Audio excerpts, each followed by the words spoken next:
Hi, have you guys started? Because we can't hear you.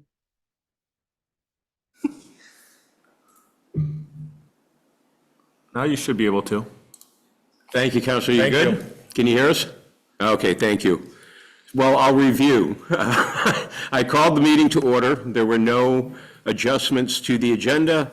I'm at item 3, which is visitors and communications, so we'll entertain comments from anyone in the audience regarding an item that is not on the agenda.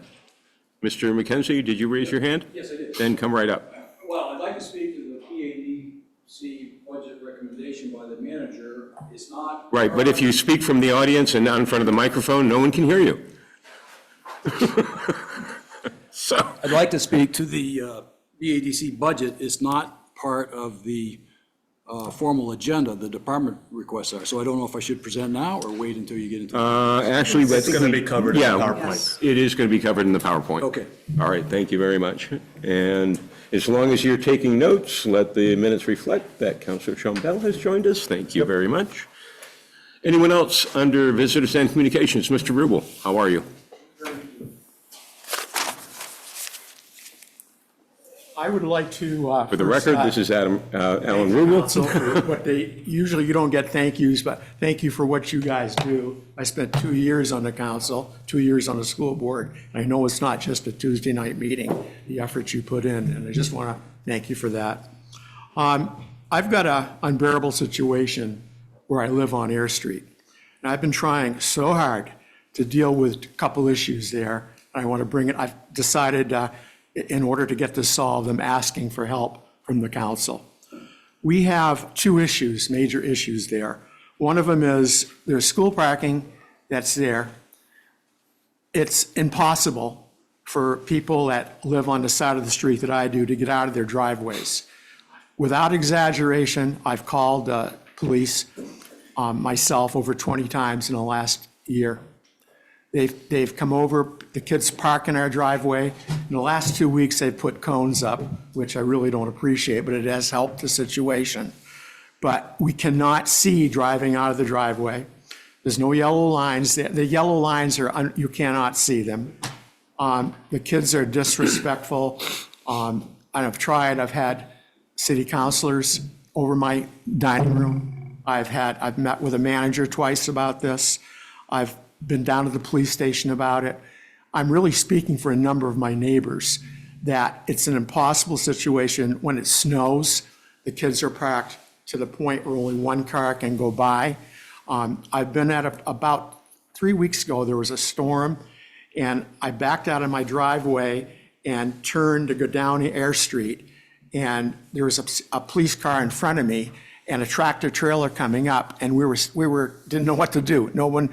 And it's not just a Barre City problem, it's a school problem. But something has to be done. I mean, there shouldn't be either get rid of the trucks, which you can't do, or do something with the parking. This morning I went over to Spalding High School. There were 35 empty parking spaces, and this was at 10:30.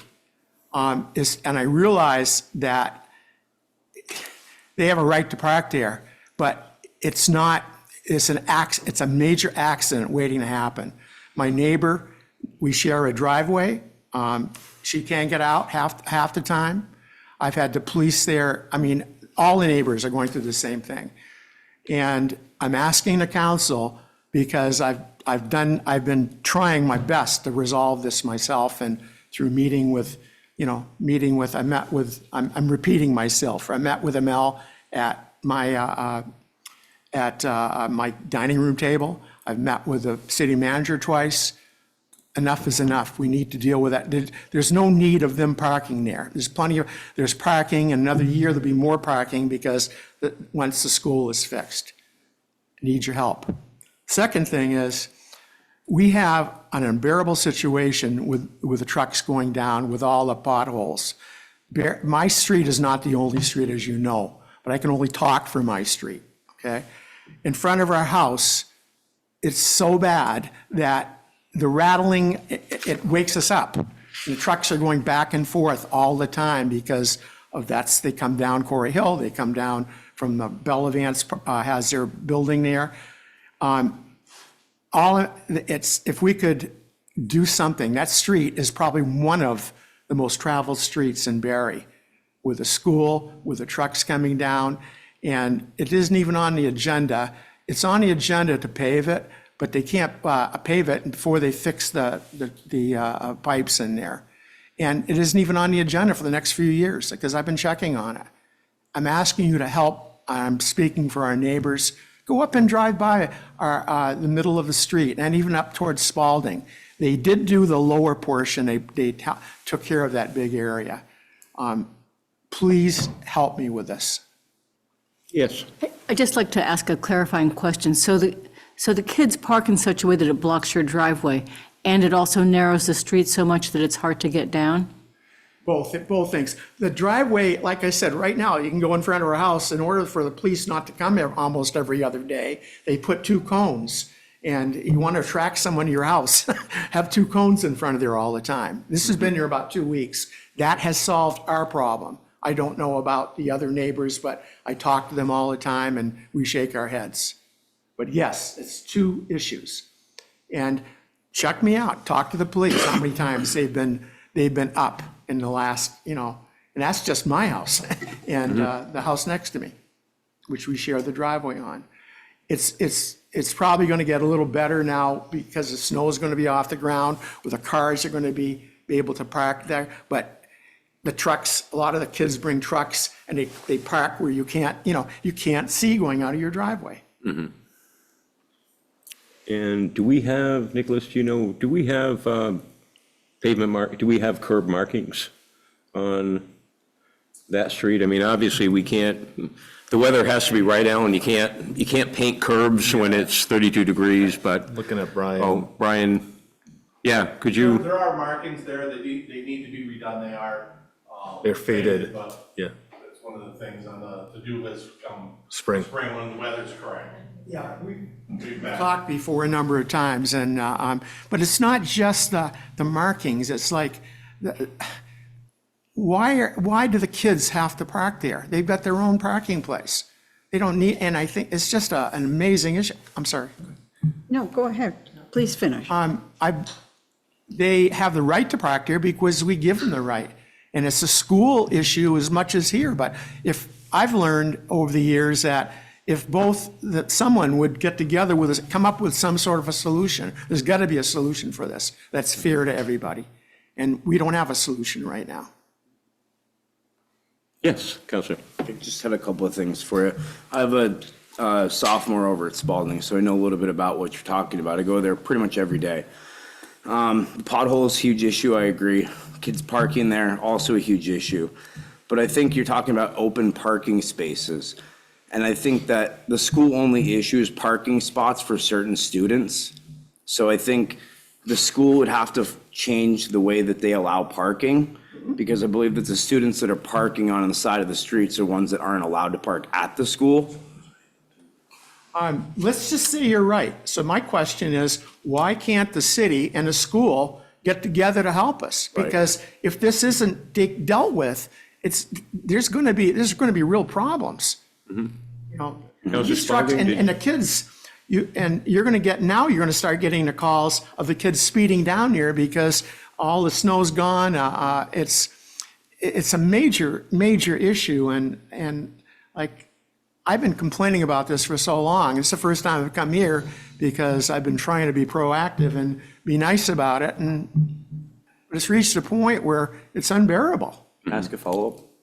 Sure. And then Counselor Spalding, I'll get to you when Counselor Deering's done, or just jump in when he's done. Is there any kind of solution that you see personally that would work right now for Yeah. you and your neighbors? One thing that'll work is if it wasn't just, if it was, okay, again, you're not going to like the solution I have. But you can't have the parking, you can have limited parking on there, but it's not fair to our department that does all the snow plowing, when you only have one, you can only get one lane going. I mean, and it's not fair to all the neighbors.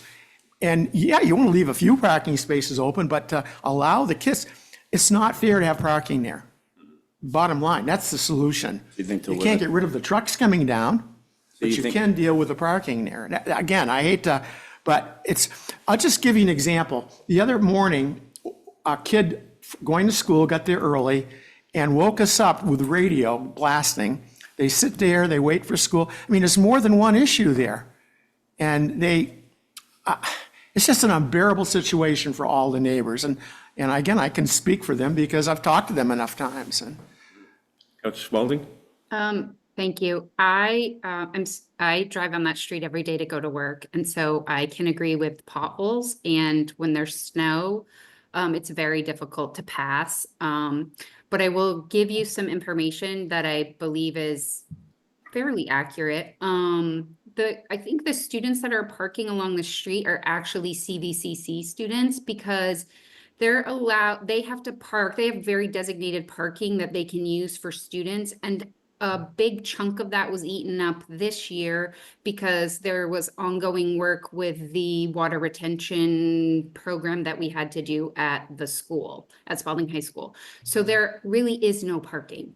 I think if the CVCC ends up moving, like proposing a building and going somewhere else, your problem will be solved, I expect. Now, I know that's not an overnight solution, but I say that because I think that this issue's been brought to, I've seen emails back and forth between one of your neighbors and Jody, who is the director and the superintendent of the CVCC. And I think talking to her may be helpful because those are her students that she could have a conversation with.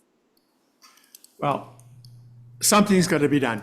And I don't know whether you have a traffic committee set up. I don't know, again, forgive me, I don't have that information. But it's unbearable the way it is right now.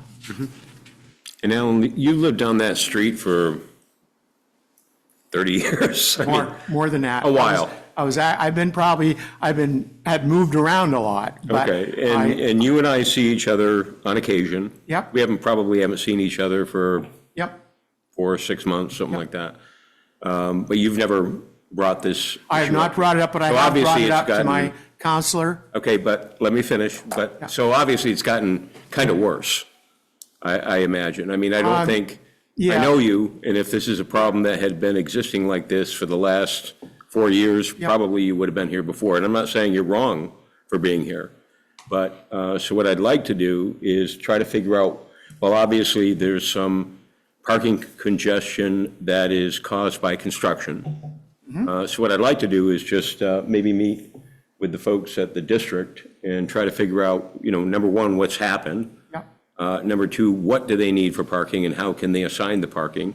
I agree with you. I mean, students shouldn't be, blasting their radios early in the morning as they're waiting to go to school. And perhaps, just a reminder will help. And if they're, blocking someone's driveway, you don't even need to be a good driver to know you're blocking someone's driveway.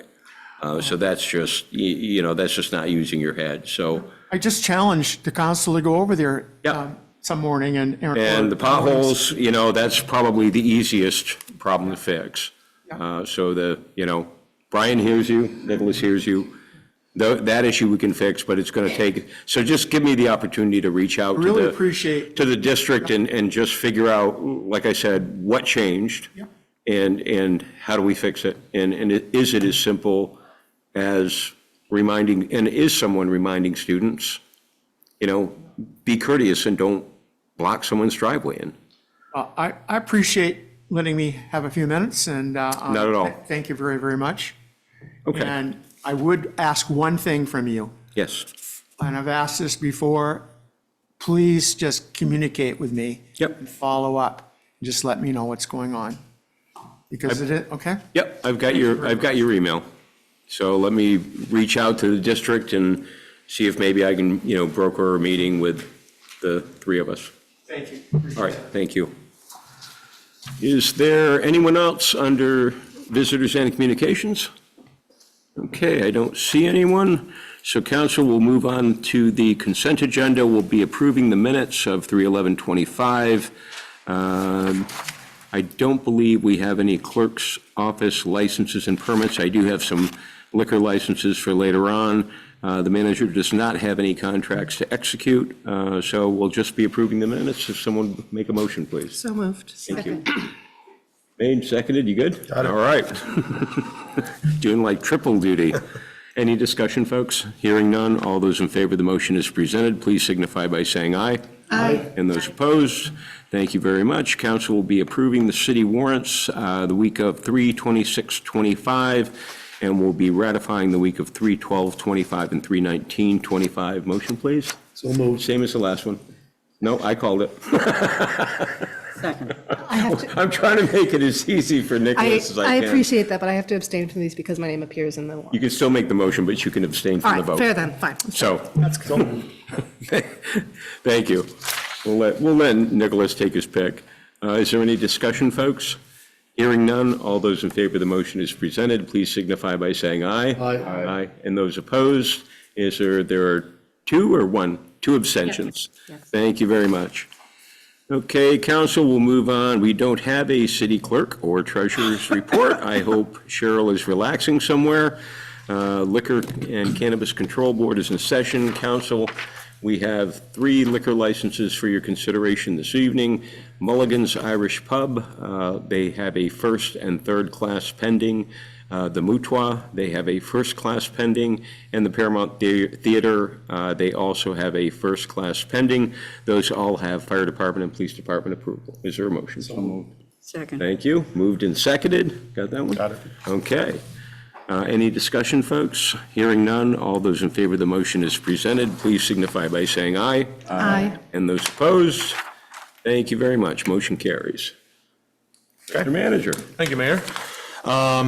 Couple of updates for the council. One of them is pretty timely based on the visitors and communications, but our paving bid was issued last month. The paving projects for the coming construction season, so starting July 1, are Prospect Street, Allen Street, and Berlin Streets. So this is a new strategy we started with Public Works Director Brian Baker last year, where we're doing large sections of streets that are in close proximity. This resulted in really good pricing last year because the contractors can mobilize resources more efficiently, and they can sort of finish these long stretches of road. And so we get a lot of bang for our buck doing it that way. Bids are due April 3rd, so we hopefully may be able to bring it to the council for the next council meeting on April 8th. And then just also a reminder that Merchants Row will be completed before July 1. That was the last piece of last year's paving program that our contractor had to do flood repair work in New Hampshire, so they couldn't do this. So we were obviously very understanding of that, having gone through that ourselves. So they will be back before July 1 to finish up that last piece of last year's paving program. Prospect, Allen, Berlin would start sometime after July 1st. And then attended a public hearing on CDBG-DR funding. And I know the mayor was there. I think Councilor Stockwell was joining remotely. I know Councilor Guston was there. Maybe others were remotely as well. I know Tess on the staff side was there as well, joining. Just a really huge opportunity for Barre for that funding that's coming from the federal government. As many of you know, 80% of that funding is allocated for Washington County and the town of Johnson. So we stand to do really well and get some really important projects funded. The state's still working on its plan, so there's nothing imminent about applications, but hopefully there'll be an application process that gets rolling later this year. But again, it's the fact that it's Washington County has to and Johnson get 80% of the funding bodes really well for us to get some important projects funded. It also is funding that can be a federal match for other federal programs, so that's really helpful for us for things that we have pending that we can fully fund to keep moving. And then today, with the mayor and Tess also met with HUD representatives on Thriving Communities funding. This is an effort where federal agencies sort of jointly hear the needs of a community and provide technical assistance to fund critical projects as well.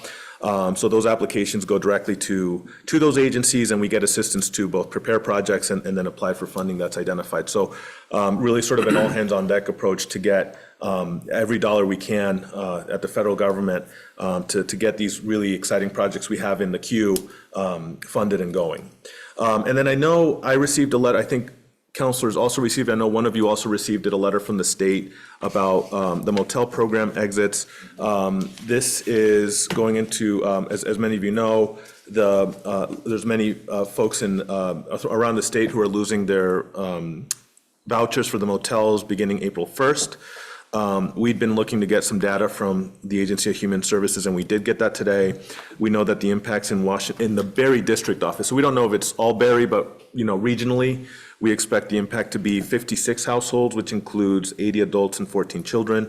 We have some really good local partners that we work with regionally on this, so we are convening a meeting tomorrow with Montpelier. We've invited Berlin as well, to just make sure we're all coordinated on the municipal side, and make sure how we're all responding and reacting to this situation. So that is the impact in the Washington County area. I would say it's data from the Barre District Office, so we don't know exactly, like I said, we don't know exactly if all these people are in Barre motels, but regionally, we can expect around 94 individuals total impacted by the April 1st deadline. So yeah, that's it for me, Mayor. Thank you. Questions?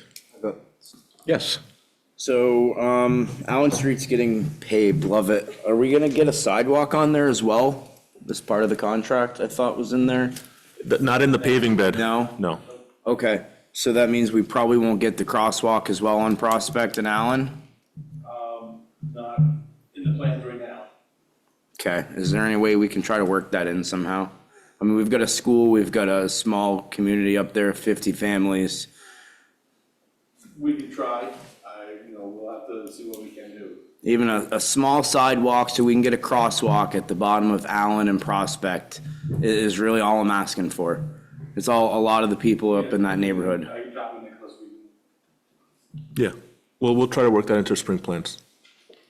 And even signage, would that be, not terribly expensive, not unreasonable, but, obviously when you can't drive quickly down well, you can if you hate your vehicle, you can drive, No, really, you have to take it easy, and, we all know, Brian, as you smooth out the roadway, speeds tend to increase, so could only exacerbate the problem, so just, reacting to your request, even some signage, some flashing signage, it just warns people that there's an area where there's a crosswalk and people are apt to be crossing might be helpful. Yes, Councilor Guston. Paving. Yes. Obviously a hot topic all over the city right now, not Yes. just those streets. I wonder if ahead of the paving season, we could get some just general public information on what it means to pave, how we can make paving last longer, what factors this winter have led to especially bad roads. I think everyone has a theory, but I would love to maybe hear from our paving contractors, maybe Brian, talk us through exactly what goes into all of this and the decisions. Yeah, absolutely. We certainly can.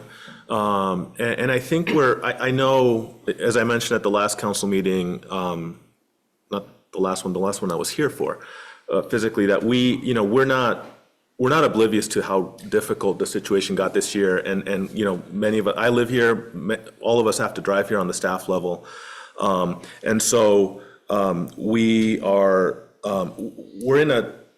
it may not have felt like it this year because of how difficult the winter was, but we're actually in a pretty good situation. We've done we were looking at a map with Brian of all the paving we've done since '22, which is quite a few stretches of road. And then once where a lot of the pain was this year was on those state highways. When those are done, I think we will be at a point, I was talking to Brian, where we'll have almost every major artery of the city done within a 5-year time period. And then we can sort of start moving to the neighborhoods, right? And do those the same way we've done these long stretches, which is sort of concentrate on one neighborhood at a time where we can get the same mobilization from the contractors. But yeah, we can sort of prepare something that goes into how we think about it, what the vision is for these next sort of few years, which, not gonna lie, a big part of it is, once the state paving comes through, we will be in pretty good shape, even though it doesn't feel like it right now. And so much of that pain that we had this year was on those, 302, that stretch 14. So anyway, I know it was painful this year, but hopefully we can paint a picture of what the thinking is for it. Yes. Can you say more about the funding that happened, the funding possibility for neighborhoods that you attended today? Yeah. That may be a little longer. Rose, did you have a quick question, Rose? Thank you, Mayor. Yes, I would like to say thank you to Councilor Deering for bringing up the issue about the Allen Street and Prospect Street intersection, where we see people playing chicken with cars because they can't get across that very long intersection. When Bill Ahern was the engineer for the city, he said that he thought about putting in a turn a little bit like the one that's on Perry Street. And if we could do something like that, and Councilor Deering, I really liked the idea, if we can't have, we're never gonna have a sidewalk up Allen Street. It's just not gonna work. But if we could have one at the bottom, just a short one, so then we could make a place for people to safely pass from one side of the street to the other. There are blind places on that street. That would be really helpful because people are endangered there all summer long and all winter long. And that would be a very cheap and effective way to keep pedestrians safe on our street. And the other thing is, I will send you guys some information that we've gathered over the years, the history of how things wash out, so that they'll have that information just as a gift to you. And the other thing is, I hope that when you're repaving, we're going to be putting back in those speed tables, because they are not 100% effective, but they do make a big difference and they help keep our kids safe. And Mayor, I appreciate what you said about having signs that really alert people to the fact that we have pedestrians on our streets. Those have never gone up. And it wasn't until after the school was in that we even had the signs for the school. So thank you all very much. Thank you. And thank you for that question, Councilor Stockwell, a good question. If you could also review, so the funding, the $68 million in funding in a nutshell is for communities that were impacted by flooding in 2023. Obviously, that's not great news to our neighbors over in Plainfield, so they are trying to work Plainfield into that funding rotation. They're not sure to what extent they'll be able to do that. But the other thing that was really exciting is the amount of money that they've allocated towards mitigation. You know, it is, a lot of it's about housing, and that's great, but a lot of it is also about mitigation. So if you want to follow up from there. Yeah, so the, Oh, sorry. Were you asking about thriving I communities? wasn't actually, I was there. Oh, thriving communities? Yeah. Yeah, the so other thing. Thriving Communities it's an initiative at the federal level where it's sort of, it's a coordination initiative at the federal level where instead of meeting with HUD, you meet with HUD, DOT, National Endowment of the Arts, EPA, USDA. So it's an effort where a community like ours that's had a challenge from the flood can come and meet with all the agencies at once and say, hey, this is what happened, this is what we're going through, these are the kinds of projects that we have, you know, as a community looked at and are looking to advance. The goal there is to have somebody from, you know, the EPA who hears your, and the EPA may not be a good example because I think they actually are not participating anymore, but DOT, for example, they might say, oh, look, that's something that we can fund through this program, right? And so they help connect communities with very specific funding mechanisms. And so the idea is that a community, instead of going to every agency, all the agencies come together, hear the pitch, so to speak, from a community, and then connect the community with funding. So what happens first, and we're still very early in this process, is you get a technical assistance grant from HUD, for example. They connect you with someone who is an expert in HUD programs. You know, we go through things like the Seminary Street project, Prospect Heights, right? The things that we're all talking about. And they say this could fill in a gap there. And then they help you maybe write a grant for it. So it's very early. The first step is sort of a technical assistance component. Thank you. Sure. Anything else for the manager? Okay, then, thank you very much. Thank you. And moving on, council, we'll move on to 8A on the agenda. This is a motion, this would be entertainment to approve the HMGP project applications. Mr. Manager? Thank you, Mayor. And our good friends Alex and Roy are back. And the idea today, the reason they're back today is they are in a position to formally submit an application for these projects that we have been talking about for some time. And there's three projects in particular that I'm referring to. One is the removal of the Berlin Street Bridge. The other is the rebuilding of the Willie Street Bridge and sort of fortifying it and adding a floodplain on 572 North Main. And then the redesign of the Harrington Avenue, expansion redesign of the Harrington Avenue trash rack, debris rack. And so I thought it was important to get some buy-in from the council. I know these are high-profile projects. I know in particular one of them has gotten a lot of attention from people.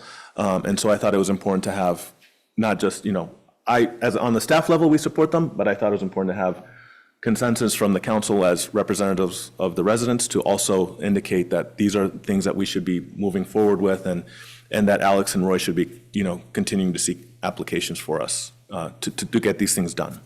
The packet materials has last week's hydrology presentation, so I'll only have it up in case we need it for reference, but Roy and Alex, is there anything you would add to what I mentioned? Quick reminder, thank you. The goal of this is to get support to work with Central Vermont Regional Planning Commission to apply for hazard mitigation grant projects. These projects often come as phased projects. So the first phase is you design it. So right now the projects are a little loose. Like at Berlin Street, it's a pedestrian bridge to replace the vehicular bridge as well as elevating the water line under there.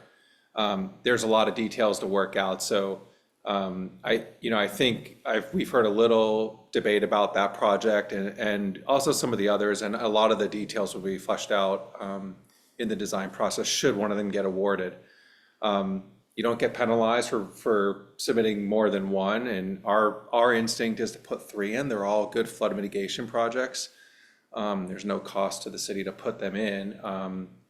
You had mentioned $68 million is the number we're hearing now that's coming into the state for this disaster. It started at 90 and there's been some lowering of that.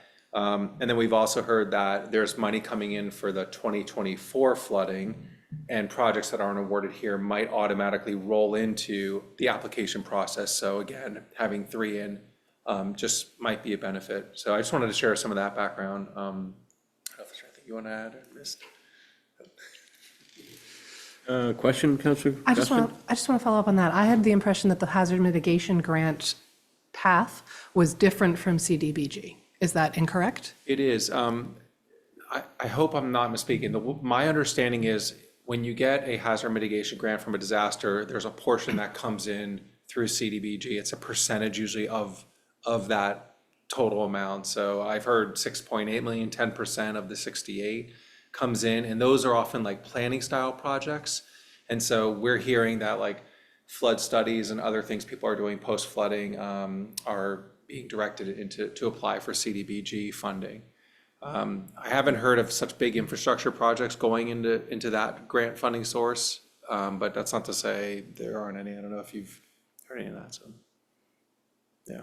Okay, I just wanted to make, because I think we are still talking about an overall 90 million pot for the hazard mitigation fund. It's just that some of these projects may end up being, what I had heard at this meeting last Thursday was that they were going to be in close communication with the hazard mitigation grant program, and that any grants that they thought might fit better in one or the other, they were going to do a little bit of just massaging behind the scenes, so that we do still have a decent pot of money for these applications. We will get to the other applications over the summer. I just want to make, we should probably follow up and clarify on Yeah, that. I'm going to email Thank you. Stephanie Smith, yeah.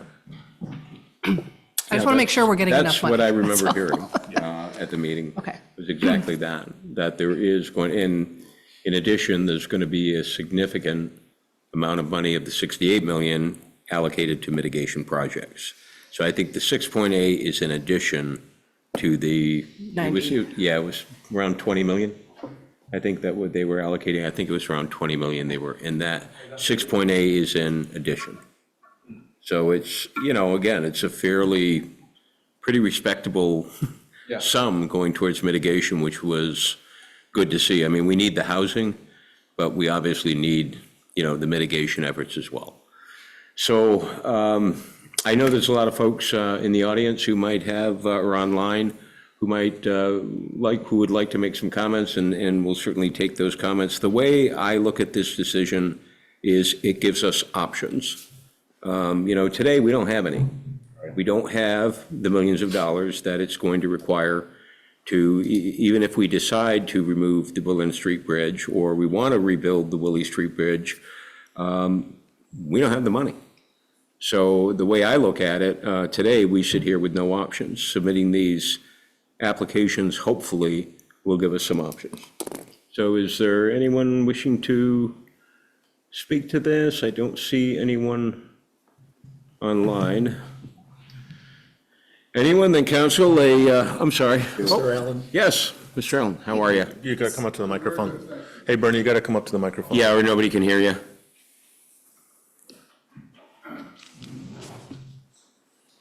Thank you. Is it my understanding, there hasn't been a decision that has been made to remove the Berlin Street Bridge or the Willie Street Bridge? This is just, you're looking at the possibility of making the Berlin Street Bridge a walking bridge only? Are you doing anything to the bridge itself other than stopping the traffic and letting pedestrians go across it? In other words, is there No, structurally? it would go away, Bertie. bridge The bridge, the existing bridge, because the bridge sits so low, it just traps debris consistently in any flood. So that bridge would go away, and it would be replaced by an elevated pedestrian bridge. And how far down Berlin Street are you going to allow traffic to go down Berlin Street? How far down? I don't know that I've seen the Far as- specifics of that. Yeah, as far as there are residences that need to get to access to their homes or buildings, right? Like, So I mean, realistically, and I'm guessing a bit. I don't know. I mean, I don't own bridge, the end of the business at bridge the to end. end of the bridge. If the bridge isn't there, well, if you remove the bridge, I'm obviously. just wondering where all of this traffic is going to go to and where it's going to funnel once it comes off the Beltline. I understand, believe me, nobody understands that bridge better than I do, because the city's backhoe or whatever has been in my parking lot across Berlin Street at the garage to take away all of that material that clogs up underneath that bridge. So I understand something's got to happen to the whole north end. And so I'm happy that I'm hearing about the monies that may be available and going forward. And that's good. I'm just trying to, I know how much traffic comes off that Beltline. I know how much traffic is going down Smith Street. I know how much traffic is in that area. And for the life of me, I'm just trying to figure out where that traffic is going to funnel to, where it's all going to disperse, I guess is the best. Thank you. It's a fair question, and it's one that, again, if these options present themselves, those are all things we're going to have to consider. Because, we'd like to have options, and right now we don't have any. So by submitting the application, obviously we need to be able to answer those questions before we just decide to remove a bridge. But I suspect, with the departure of RK Miles, I suspect a lot of that traffic is going to be going down Berlin Street. I know it's a big neighborhood. I know there are a lot of people who live there, but I think the traffic is going to be significantly curtailed once they follow through with their plan to relocate in Berlin. Councilor Stockwell? Yes, thank you, Mayor. So at the point at which it seems really that it's funded, we would then do a traffic study, or at least evaluate the traffic flow. Because we wouldn't do it without making sure that we have a reasonable understanding of that. Well, we have to consider all of these things, because I still remember, Alex, something that you said a few weeks ago when you talked about, and maybe I've got it wrong, but I don't think I do. You talked about the ordering, and you talked about what would happen if we removed the trestle, removed the Berlin Street Bridge, but did nothing about Willie Street. And I think the result was that we'd actually, in the event of a flood, we'd actually raise the water level by doing that. So, again, these are just options, but they're options, number one, that I'd like to have. And number two, boy, I really listened to you when you said that, and put in the back of my mind, okay, note to self, don't remove Berlin Street, the trestle, and leave Willie Street alone, because you could make matters worse. So I heard you. And these are all things, traffic, the ordering, these are all things we're going to have to consider as we, consider affecting some of these projects. Thank you, Mayor. I'll get to you in just a minute, Amy. No, you're good. Thank you. I just want to give sort of my my support for this project. I mean, I think that flood mitigation is difficult, expensive, and can be inconvenient. And this project is all three of those things. And, a lot of people have had to do a lot of inconvenient things to make their houses flood-proof or flood resilient. I'm sure that when the good Sam heard from Janet and myself that they needed to elevate their building, that it was really inconvenient and it was really expensive. And so I think it's important that that we also, we not talk the talk, but walk the walk on it. We landed at Berlin Street Bridge for many reasons. One of them is, with Roy and Alex and a bunch of other people who've been part of this process with us, and Brian and many others on the city staff. We've walked the city. We've looked at other existing plans that we had, other projects that we've had. We've talked about these projects at the city council level. This project consistently rose to the top, and I don't think that's an accident. And so, it's undeniable that there's going to be, some people are going to have to drive 40 seconds to 2 minutes longer than they have to drive today if that bridge doesn't exist. It may take a fire truck 40 seconds, 2 minutes longer to get to some place that it took shorter. It's still going to be faster to get to that neighborhood than it is to my house or even the mayor's house. But I think that we shouldn't expect flood mitigation to always be easy and convenient. And this is an example of a project that is not easy and it will not be convenient, but it will likely have great impacts and benefits if we do it. So I know that there's a lot of, it's going to change a lot of things. I don't remember how long that bridge has been there. But I think we should keep in mind that flood mitigation projects will not always be slam dunks, and we should expect them to be a little bit uncomfortable sometimes, just as this one is. But there's a reason that this particular project has consistently risen to the top of what we think we should do. And that may even be the case, even if a traffic study comes back and says, yeah, some residents on Smith Street might have a slightly longer drive to get to where they want to go, but that is way less inconvenient than people in that neighborhood or slightly downstream of it getting flooded. So again, I know this is a hot topic. I just want to sort of throw in where I have been and just remind people that we haven't gotten here by accident. This is not something we're doing out of, a want. This is, the data has shown and the list of projects that we've looked at has shown that this would really make a difference. So, thank you. Thank you. Amy Gelford? Thank you. I'm not worried about driving a little bit longer. My concerns are mostly public safety ones, that we don't create new public safety problems while trying to fix a flood-related public safety problem. I know I was a broken record after the flood that we needed to do something about Berlin Street and do it sooner and do it before it flooded again. The issue there is really debris under the bridge. And my concern is that because the bridge with what surrounds it is difficult, it's harder to figure out a redesign than it is for Willie Street. The problem is the debris under the bridge.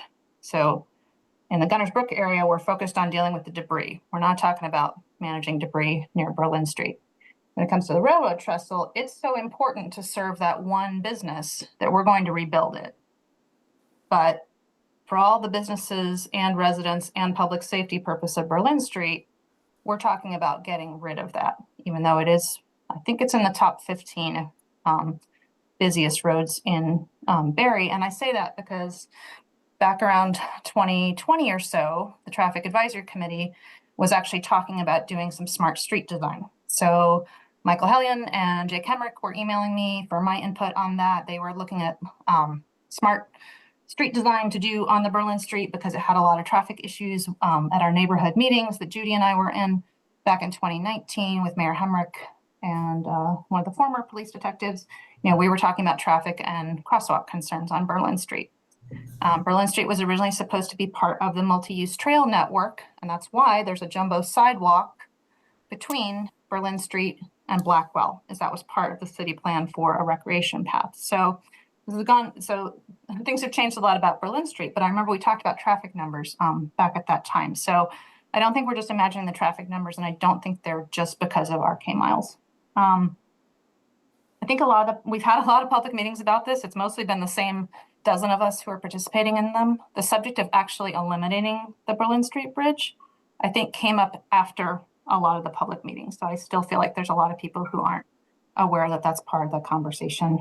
I'll try to wrap things up shortly. One of my concerns is, you know, this started as we need to do something about the Berlin Street Bridge, and it's complicated, and we need money to do that. Totally get that. But over time, it feels like this has narrowed to a decision to remove the bridge. And that's how the grant application is being talked about. Not that we're applying for a grant to evaluate the alternatives on the Berlin Street Bridge, which could involve removal. It could involve replacement. It could involve something else, whatever. Like, it feels like that's already been narrowed, and that's how it's being talked about. And I feel like if the grant application goes in that way, then that is that we've already decided that that's what the city supports. I'm curious if it's possible that we get money to remove the bridge and there's never any money to put the pedestrian bridge in. If we take the road bridge out and the pedestrian bridge, then like we say, oh, we're out of money at that point. Is that a possibility? I know part of the trouble with this and planning this is things are constantly changing. The matrix of which properties are not getting buyouts has constantly changed over time. I'm curious with the RK Miles, now that it's public, it's been rumored for a while that they were going to move up to Berlin. Now that that's public, is there any possibility of things around the RK Miles property being changed? And if, I don't know if Nicholas still has the slide presentation, but there's that overhead view of the Berlin Street Bridge flood. And one of the dramatic things about that is how much mud was deposited on the railroad that runs behind RK Miles. So we can't do anything about the railroad near Willie Street. It's already up against Main Street. We can't do anything about the railroad. We're not going to run it through Dollar General and Cumberland Farms. But yeah, that slide. So the railroad is right there by the bridge. And that's part of the reason solving the Berlin Street Bridge is so difficult, is because you can't just elevate it to be like the Granite Street Bridge because the railroad is right there. But those two buildings in the lower left, those are the RK Miles buildings. Is there any possibility of moving the railroad tracks, which would buy space, even if we don't replace the street bridge? If it's never a road again, we'll deal with that. But I just wonder, while we're talking about things to do around Berlin Street, now that it's public, the RK Miles is gone, is there any possibility of moving the railroad? And that might actually be a benefit to the state and the railroad, that they are less likely to get flooded. And it would also enable either more access to get debris out of that segment of the Stevens branch, you know, or just or floodplain development on that side. I don't know if it's possible or not. I know it's complicated to raise or lower the railroad, that's not a possibility. It needs to stay flat. But I can't help but look at that and compare it to Willie Street, where the railroad is up against North Main Street, and there's some room there. I'm just curious if that's still being explored. So one more point to make. Back when we were looking at safety issues on Berlin Street, Bill Ahern explained to us that one of the issues with the line striping. And we were told that VTrans is the one who does the line striping on that segment of Berlin Street. And I don't know if that's still the case. So there was this whole issue of it's really 3 lanes wide, 1 for parking and 2 for traffic. So the middle stripe should actually be offset, 2 on one side, 2 lanes on one side, 1 for parking, 1 for traffic, and the other for traffic flow. And it kept getting striped right down the middle, which was messing things up. So people were parking on the sidewalk and that sort of thing. And then there were also just issues with keeping the crosswalks painted. It was a problem for me back when I had a dog and I was walking a dog. It's a problem for the kids who are walking to the bus stop there, et cetera. So I'm very curious how VTrans feels about what if this bridge goes away? Are they okay with it? And And then we've already gone through all the things with the police and the fire and the hospital and the Green Mountain Transit and the school bus route. There is a school bus stop in the middle of Berlin Street. And again, Berlin Street, in addition to Smith Street, was supposed to be part of this multi-use path. When the multi-use path was built on Smith Street, there's an exit. I think it's one of the Bellavance companies, but I might be wrong. But several of the granite trucking companies come out onto Smith Street. They used to turn right, go towards Berlin Street, turn left, get up on 62, turn right. I never had any problem with the tractor trailers in terms of traffic. They're not the ones who speed, they go slow. So the multi-use trail went in, and then traffic was redirected so that when those tractor trailers come out, they have to turn left towards Blackwell Street. So there's a green diamond sign, I think it is, that forces them to turn left. So be aware that tractor trailers turn left on Smith Street because we forced them to after that multi-use trail that doesn't connect to any other multi-use trails went in. That same area, I sent City Council pictures from the day after the flood of where the water was. I think that debris in that particular picture on top of the bridge some of that might have been from the flood and some of it might have been from debris removal out of the river at that point. But you can kind of see that where the water was there. And I literally turned 90 degrees and took a picture of Smith Street, and it was flooded at that point too.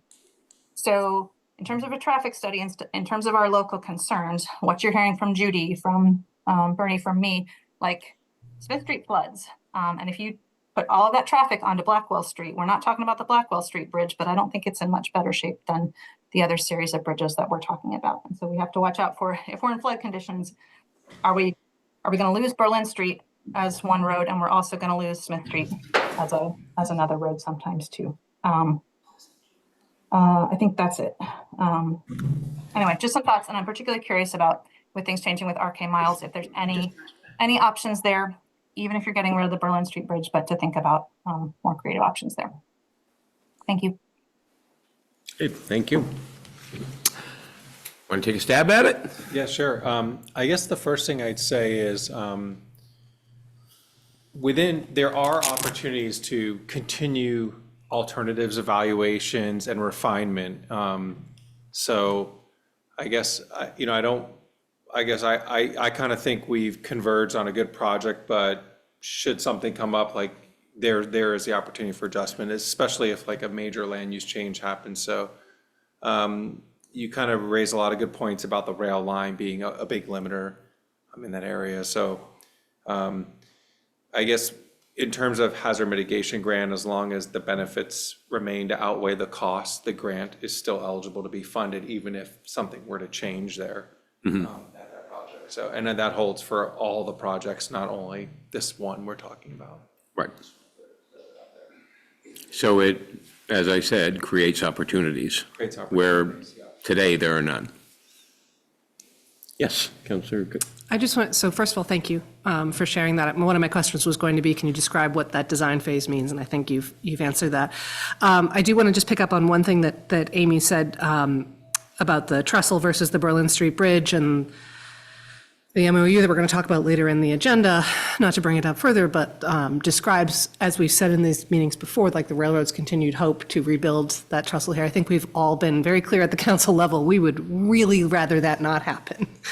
But we don't have control over that. So just to say that they are separate situations with separate levels of city control between those two pieces of infrastructure.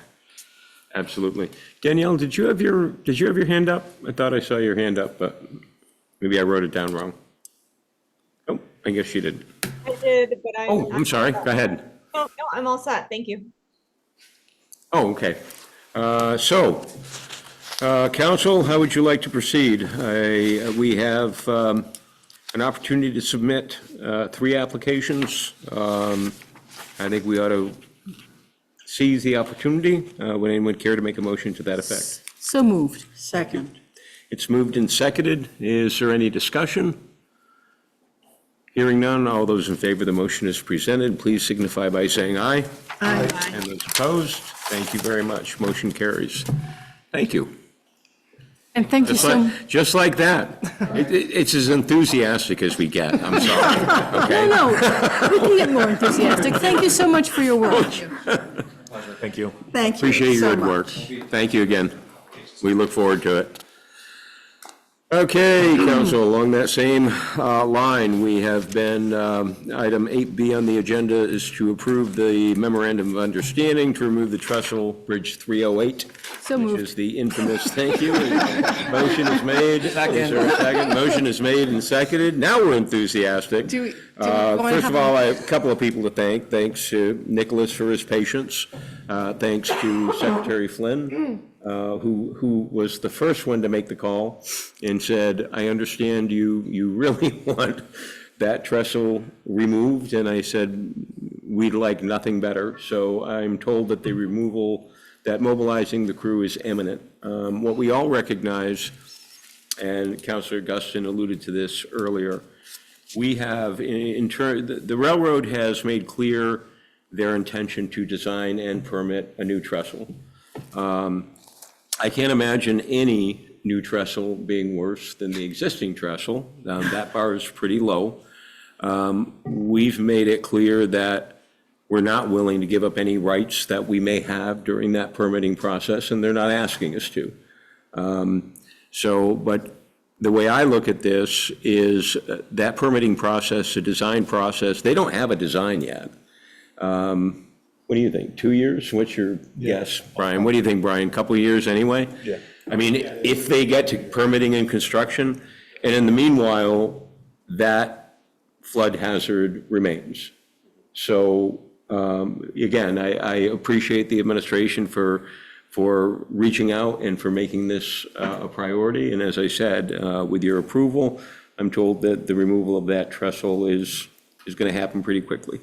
So, yes. Will there be dynamite involved? And if so, God, can I we do hope some so. kind of like, I don't know, luck of the draw for the person who gets to push the Yeah. like cartoon stick thing? Mhm. Maybe Anthony wins by default. I would give that to former Representative and Mayor Anthony. I think he owes it one. So.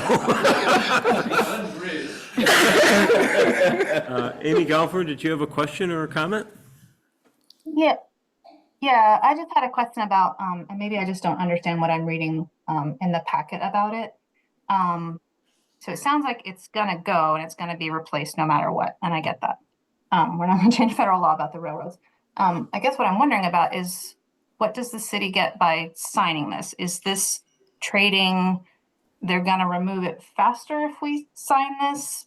But Yes. the trade-off, and I guess what I'm confused about is the sections in 3 and 4, where it pretty much says the city will support replacement. The city will not oppose replacement. And so does that change anything in terms of our ability to have public comment or input on what they do in the future? No, we are not waiving any rights. I mean, first of all, the city will have very limited rights when it comes to the railroad. We are not waiving any of the rights that we may have during the permitting process. And, practically speaking, who knows if the railroad even, if a railroad is just a business. If I was going to invest a couple, $3-4 million into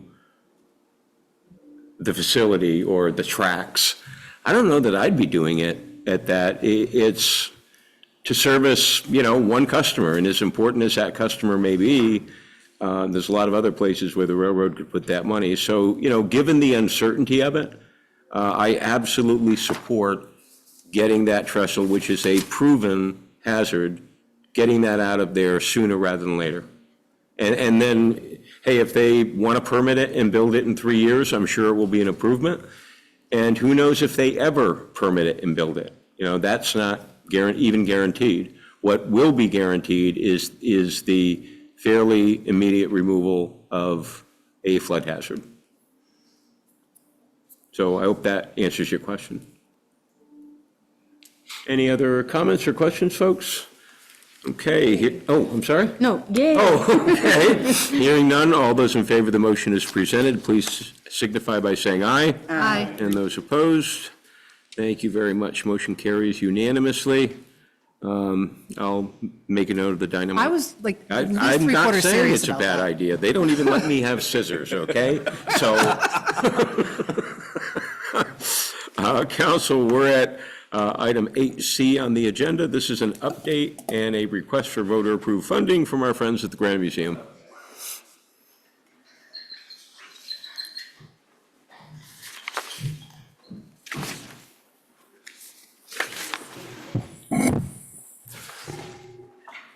Thank you very much for your forbearance. I realize it's a very heavy time, budget season and so on.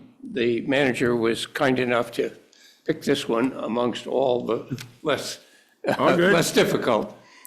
We owe you this and have not been before the council for over a decade. We owe you an update. Just as a preface, I asked two of our newest board members to join us so that they could introduce themselves. The lifers like myself, Bob Pope, Gina Akeley, and Patty Merriam, you know those folks. What I wanted to say, and I have communicated this with all the council, we are in the midst of a sort of self-evaluation of where we are, where we're going, how we're going to sustain ourselves. And all of that reminded us how infrequently we actually toot our own horn. And so part of this tonight is tooting our own horn. The other purpose is the funding structure, the structure of the granite industry has changed tremendously. We have to adjust to the fact that we are not populated and supported anymore by family businesses. Most of them are gone, there are a few left. So we have to figure out how we change our focus. There are opportunities, and Councilor Bergeron mentioned 2 weeks ago that now the visitor center has also gone up on the hill. So, you know, things are changing whether we like it or not. So yes, we have an update, and yes, we would like to be able to raise funds from the wider community saying the Barre community still loves us, they still support us, they still want us to succeed. That's why we want to be on the ballot. It's really just, are you still serious, folks, Barre voters? Do you really want a granite museum to stick around, even if our mission is modified slightly by changes in the industry and the circumstance? So with that, I'd like to introduce our them to introduce themselves, and lastly, go to Scott with the update. Thank you. Mark Montmoney. And Pleased to meet you. You're what do you? Board member. Yeah. And he's also an architect. I'm Michael Pope, and although I am sort of new on the board, I've been on the board since 2016, and I serve as the vice chair of the Granite Museum. And he works for the school system. Yes. And I'm Scott McLaughlin. I'm the executive director at the Vermont Granite Museum. I've been there since 2015. And I have come in several times since 2015, just COVID sort of caused a lapse. Did it remotely a few times. But what I'd like to do tonight is, for those who don't know a lot about the museum, is sort of give a quick recap in terms of why is the museum even here. There was a discussion that began in the late 1980s to create a heritage or granite museum.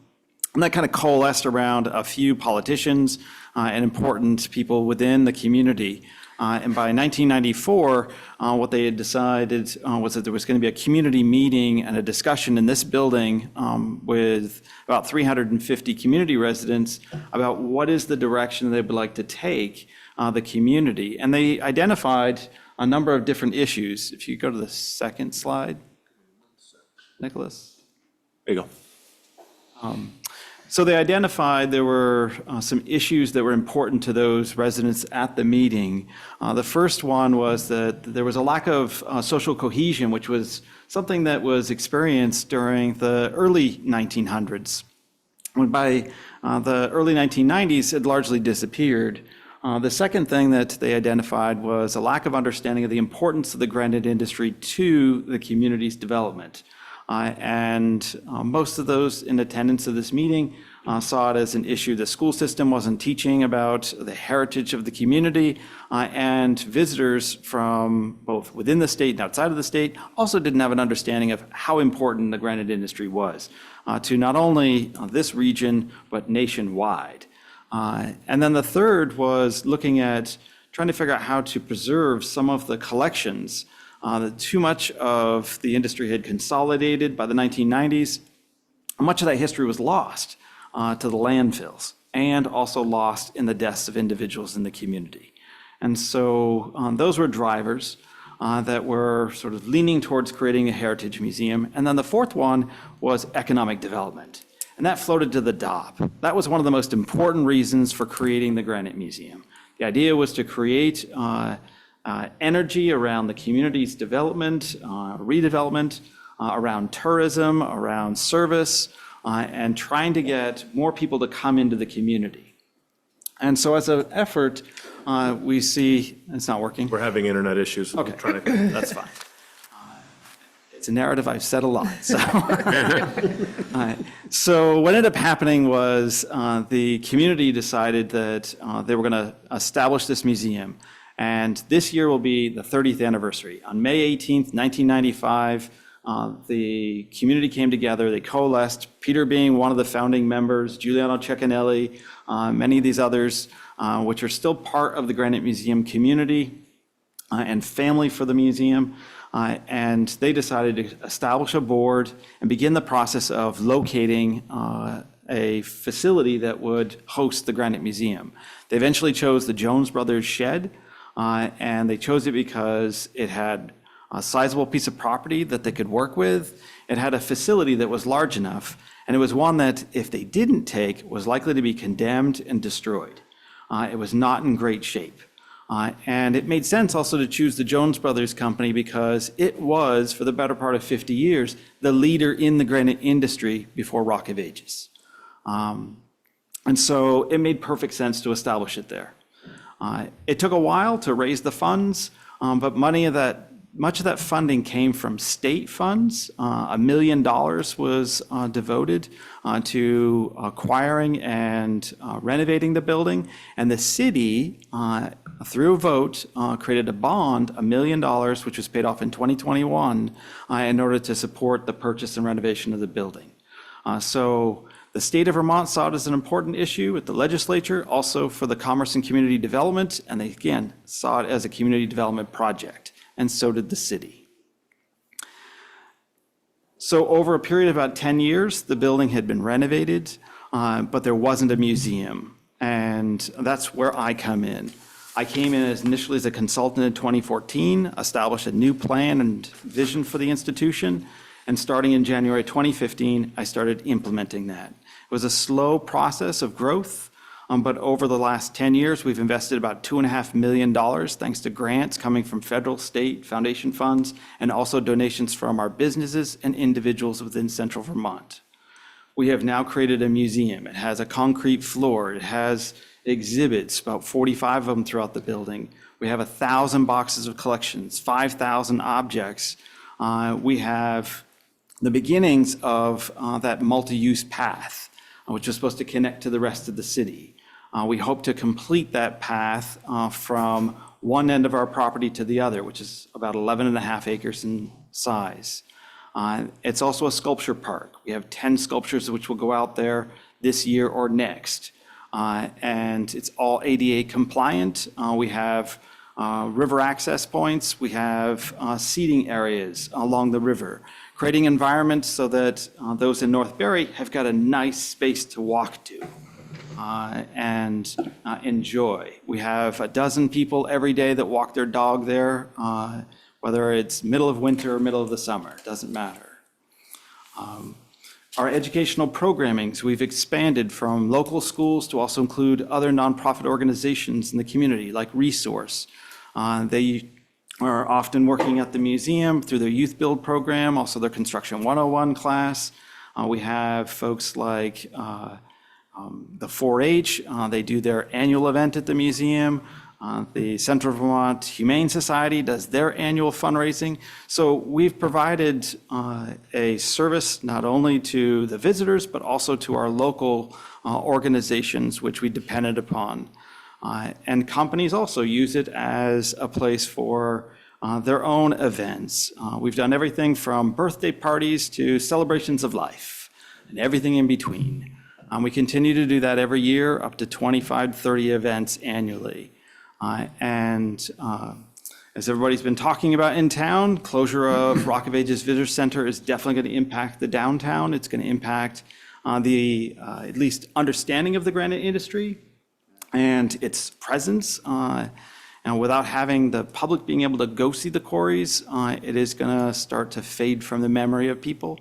But we're fulfilling that goal of trying to drum up the excitement over the continuation of the granite industry, celebrate its heritage and its continued future. As a result, as soon as I heard about the closure, I jumped on the opportunity to try to capture all those bus tours. We have 111 bus tours that are going to come to the Granite Museum this year. Wow. It's a great opportunity, but it also comes with a lot of risk in terms of I've got to now deal with trying to host all those people. And we're also giving tours of Hope Cemetery as a replacement to the quarries. We figured the cemetery and the museum combined. We have a resident sculptor that people can watch throughout the season. And so we're poised to do great things, but we also recognize we're at the point where we need more support. I've been largely the only employee at the museum for the last 10 years. So it's been volunteers, about 50 of them annually. Many of those volunteers come through work-based learning programs, through the Department of Labor, Department of Children and Families, Washington County Mental Health. We also work with the work-based learning programs at the area high schools. And so they are the ones who have driven the museum. They've gotten it this far. I've just been the puppet master. And it's a challenge. And I need more support. And especially when it comes to now dealing with all these potential growth in tourism that's going to be coming to the Granite Museum. Yes. Have you thought about working with Shannon and Tracy at the partnership with the bus tour stuff? Yes. So we've been talking about, since we had the buses coming into town after the flooding, they couldn't get into Montpelier and they started coming in here. I'd had them going to the museum, coming to downtown. So we are definitely at the point where we could continue to push these bus tour companies. I have a list of 465 of them that come to Central Vermont annually.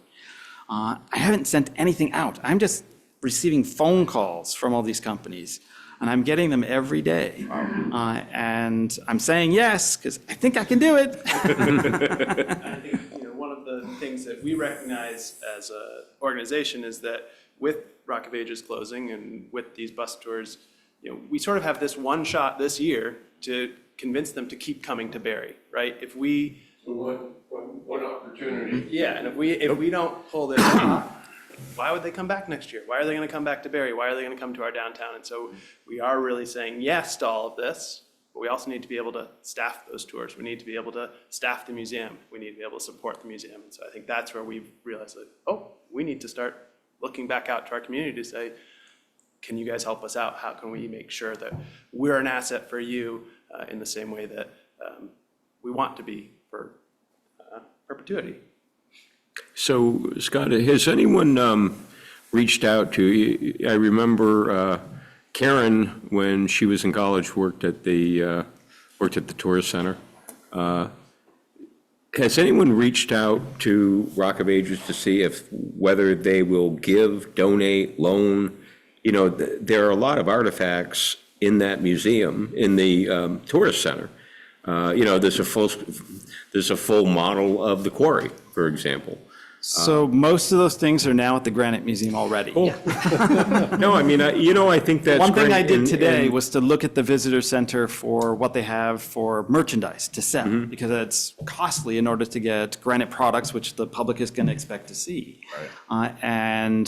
So crossing my fingers and hoping that Polycor is willing to donate those to the museum, just write them off, and then that would fill out our visitors' needs in terms of merchandise they want to take home with them. Yeah. And that would be really helpful to have in the next month and a half, because we open on May 1st. We're going to continue to look at other sources of funding. Obviously, the federal funding that we've gotten in the past is likely not to be there. IMLS, NEH, NEA, NSF, NIH. We've gotten funding from all those different federal agencies, and that I can't count on. So we're looking more towards foundations and other supports, and trying to figure out, well, how can we make a go of it this way? So. I mean, it was really disappointing that that they closed a visitor center without even talking to anyone in the industry.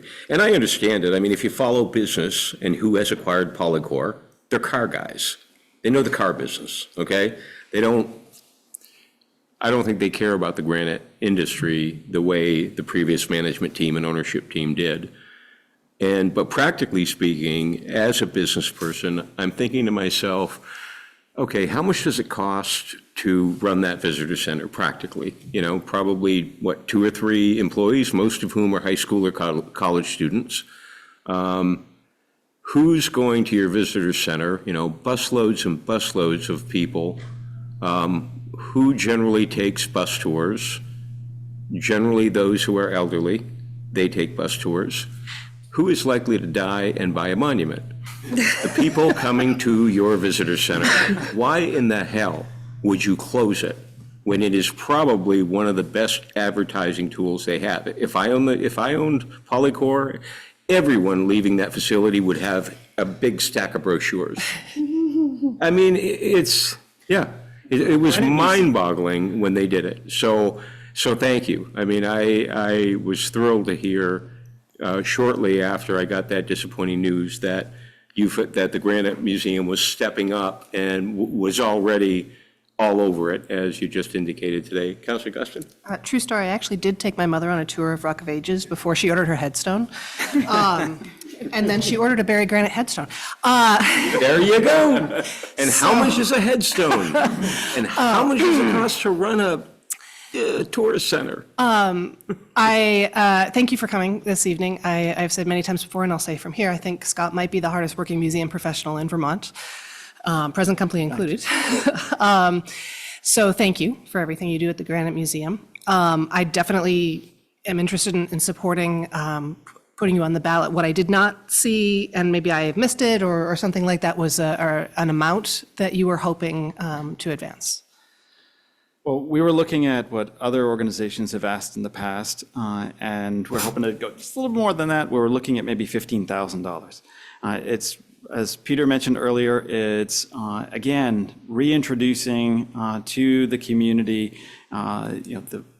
our needs, and we can start this dialogue with them about, okay, where are we now, and what would we like to do? And we would like to, in the near future, is to have another one of those community meetings and see what the community would like us to do as we move forward. We know what we currently have in terms of our roles, but expectations of the community haven't been tested in a very long time. The last time, I think, was somewhere around 2011. There was a dialogue with the community, and we need to do that once again.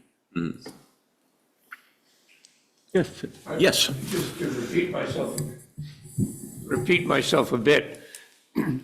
When we go in front of an institution, community, one of the banks or insurance companies or whatever, many of whose leadership, by the way, had served on the Granite Museum over the last 30 years. But when we go in front of a panel of folks and say, here's what we are, here's what we do, we'd like $50,000 from you. We know you invest in the community, we know you have a ranking system. One of the questions is, well, so have you asked the local community, and what has been the result? We haven't asked in such a long time. All of a sudden, there's a dead silence that shouldn't be there. Yep. Understood. And I get it. I was one of the first treasurers of the Granite Museum back a jillion years ago. I love the history of Barre, and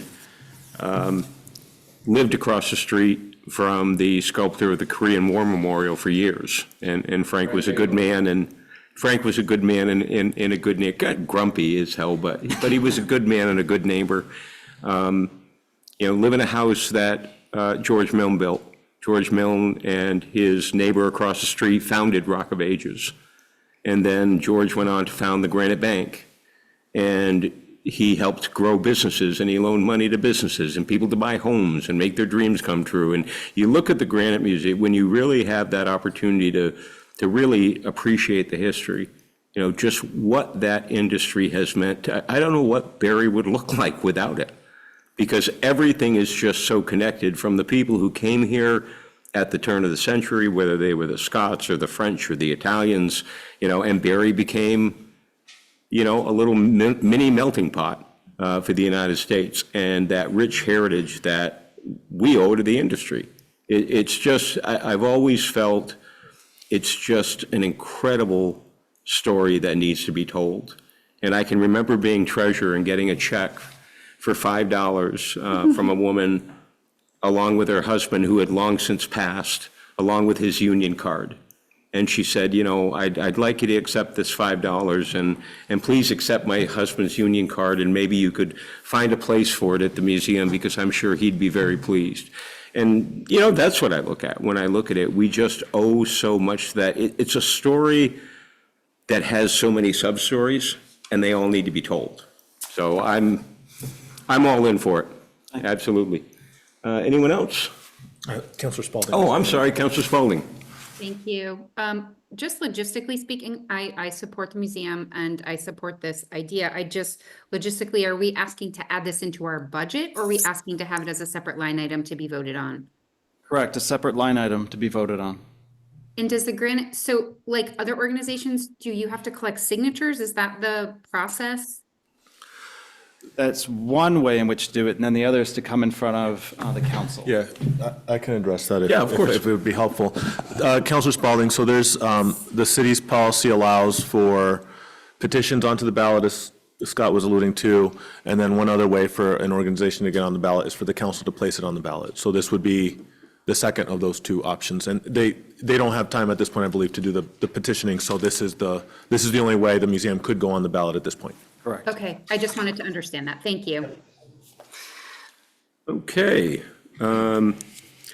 Yes. I would make the motion Thank to, you. Motion is made and seconded. Is there any discussion, or does everyone understand the motion? So you will be placed on the ballot in the amount of, and basically what you are seeking is $15,000. $15,000, and you'll be placed as a separate line item on the ballot. Thank you, that's important, again, to the show. Mm-hmm. Yeah, I appreciate that. Any other discussions or questions? Hearing none, all those in favor of the motion as presented, please signify by saying aye. Aye. And those opposed? Thank you very much. And Scott, thank you for the good work you do. Thank you. Thank you.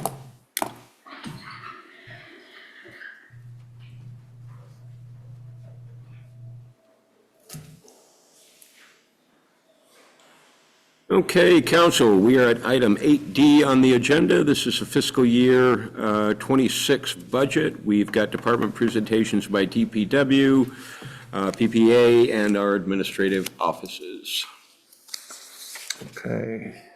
You all good with your technical stuff? What are you doing there? I think so. I think we're back. We had a little Wi-Fi glitch in the middle of Scott's presentation, but I think we are back. Okay. So thank you, Mayor, thank you, Council. I'll kick us off on this update, and I have Dawn is in the room to help me with any items on this part of the presentation, and Brian and Janet are here to do their department presentations as well. And Clerk Mativier is not present here today, but I did include her presentation in the budget, in the packet, and it is, and we can run through it as well. We may not be able to answer as detailed questions as she might be able to.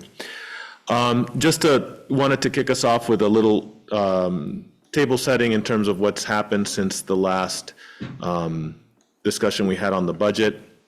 So we are, the line by line that was included in the packet included several changes, including these here, which is we increased the Aldrich Library's requested amount to their to what they requested. So that's an increase of $16,980. We increased the Barre Partnership's budget amount to what they requested, which is an increase of $2,100. We decreased BADC's budget amount to last year's approved amount, which was $60,800 and change. And so that's a decrease of $7,029. And we're recommending making the funding contingent on hiring an executive director approved by the city and the town. And that's something that Chris and I in the town have been participating in these interviews, so I think would be consistent with what we've done so far. And then we have returned an excess fund balance to lower the tax rate. And there was so since we last met, I'll explain this one a little bit further detail. I think it warrants it. Dawn received the completed FY24 audit. We restored most of our fund balance and that was driven primarily by continued vacancies and also reimbursements from FEMA. So if you recall, when we were hit by the floods, we basically expended our fund balance to pay those upfront costs of the flood repairs. As FEMA has been reimbursing us, that funding is tagged back as fund balance because it wasn't from a line item in the budget, right? So since we last met, and Dawn has worked with the auditors to complete the audit, which is a clean audit, and we'll talk about that in a month, we now have the fund balance restored, and it's $84,000 above the 5% cap that is allowed by charter to be retained. We already have a motion from the council to retain the 5%. What we are proposing to do here is this $84,000 in overage. We're proposing to do what the charter says, which is that it would be returned to the taxpayers to pay down next year's tax levy. So by doing that, we're able to basically restore most of the cemetery seasonal staff. I think we eliminated all but one position, and we are restoring year-round use of the Berrytown Yard Waste Site, which from our perspective, we think is a good use of funding. It's one less thing that we have to do as a city. And it's a pretty affordable use in my mind. So those are the big changes in the line by line that was included in the packet. I also wanted to take this opportunity to, since there's no Department of Revenue, right, to talk about the revenue changes and assumptions that we've made in the budget that you're seeing. We have assumed a slight increase in rental registry revenues from 113,000 to about 118,000. That's based on looking at actuals. We are also looking at actuals, assuming a slight reduction in time of sale inspection fees from $3,500 to $1,250. Excavation permits, a slight increase of $1,000. Passport processing fees, this one's kind of exciting, and Cheryl's our partner in this. The State Department will will set up passport processing centers in municipal buildings, and I know this because I recently had to get my passport renewed, and I had to go to Northfield, to the town office to do that. And what happens is the town clerk receives the applications, they receive a small fee for processing it, then they send everything to the State Department, and the State Department sends you a passport. We've been in contact with Senator Sanders' office, and we understand that the State Department is looking for new sites in Vermont to do passport processing. So this would be, we think, a great new thing to offer here in Barre City Hall in the clerk's office. So we're assuming a very small, amount of fees that might be associated with that. I just have, Yeah. are the columns transposed on that? Am I reading that correctly? Should the $700 be in? Yes, it should be one line over. I just Thank wanted you. to I'm make sure I was sorry. reading that. That was my mistake. So that would be new proposed revenue in FY '26. And then the state budget allocation, obviously that's, last year we were in a much different spot. We got a lot of help. This year, we're still in a tight spot. We have some funding, but obviously it won't match what last year's amount was. That's not an indictment on the state at all. That's just the fact that we're in a different situation than we were in last year, but it's still a change to our revenue. And then state highway aid, as you can see, we're again assuming a small increase based on data. We're assuming a slight decrease, not slight, it's a pretty significant decrease in BOR turf rental. revenue. That's attributed to a couple of things. One is it's still taking time to get people to take rentals. I think people have been used to we're competing with the Montpelier Civic Center, so it's going to take time to draw people to our site as well. We're also going to have to lift up the turf for one of the prime months to do the chiller. So that's a month of lost revenue as well that we are accounting for as well. And then Cozy Fund interest, which is a whole new funding stream. This is taking only the interest on the investments on the trust, so to speak, which will be used to support expenses in the cemeteries department.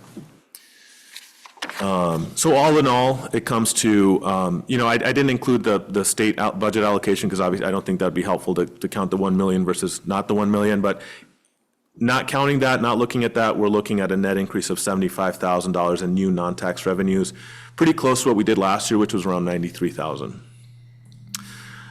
So now getting to the budget math,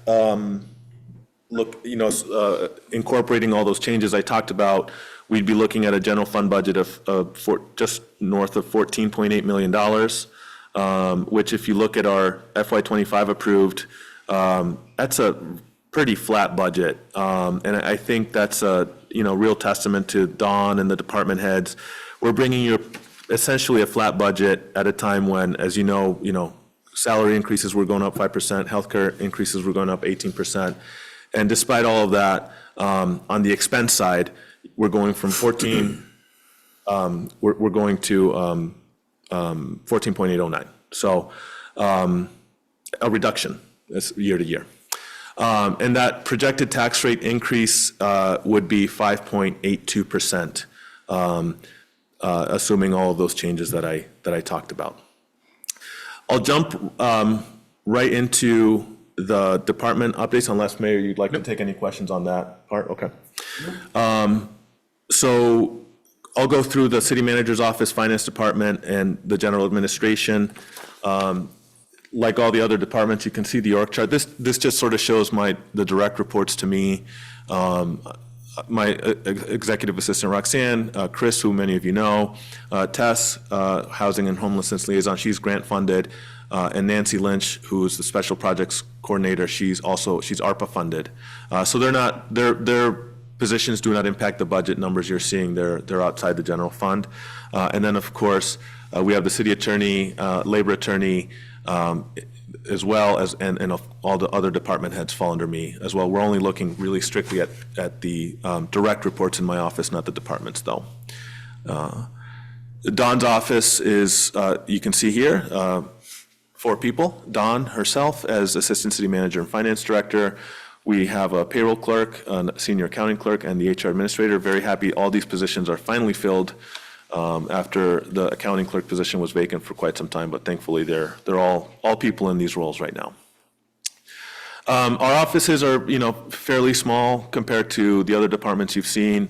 Most of these expenses are personnel expenses. They're the people costs of the salaries, the benefits, and as you can see, pretty flat changes, pretty modest increases overall. When you look at my office, Dawn's office, general administration, which is things like office supplies, internet, phones, and then legal expenses.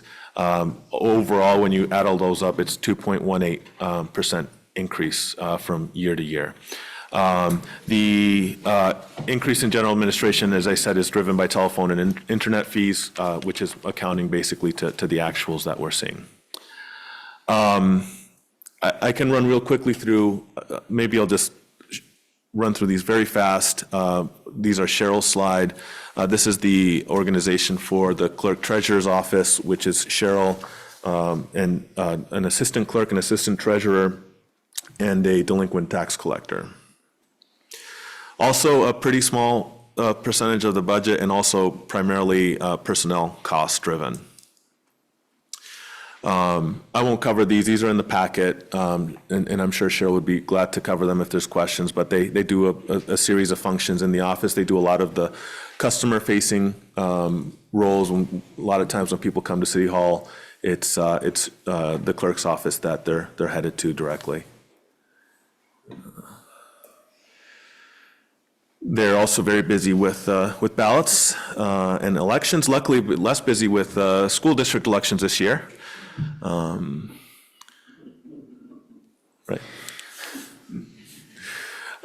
So I'm just going to sort through these. Cheryl's not here to talk about them, but she did a great job on the presentations, a lot of data for people to take in.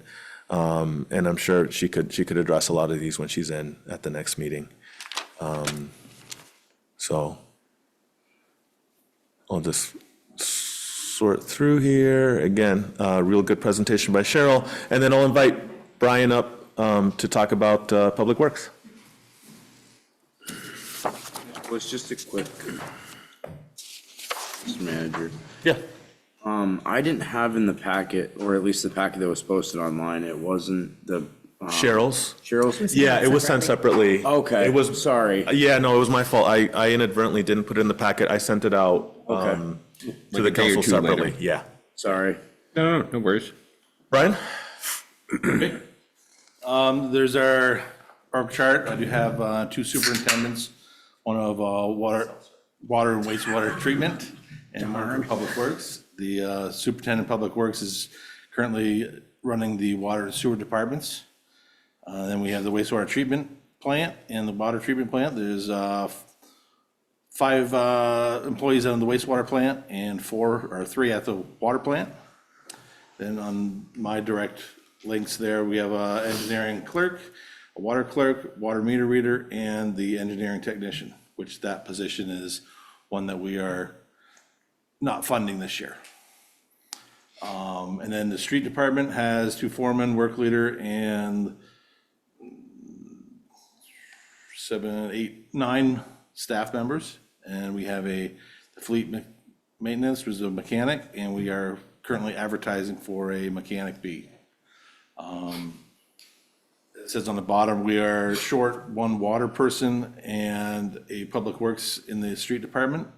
And then since this publication, we have lost 1 sewer person, so we're going to be currently advertising for those positions.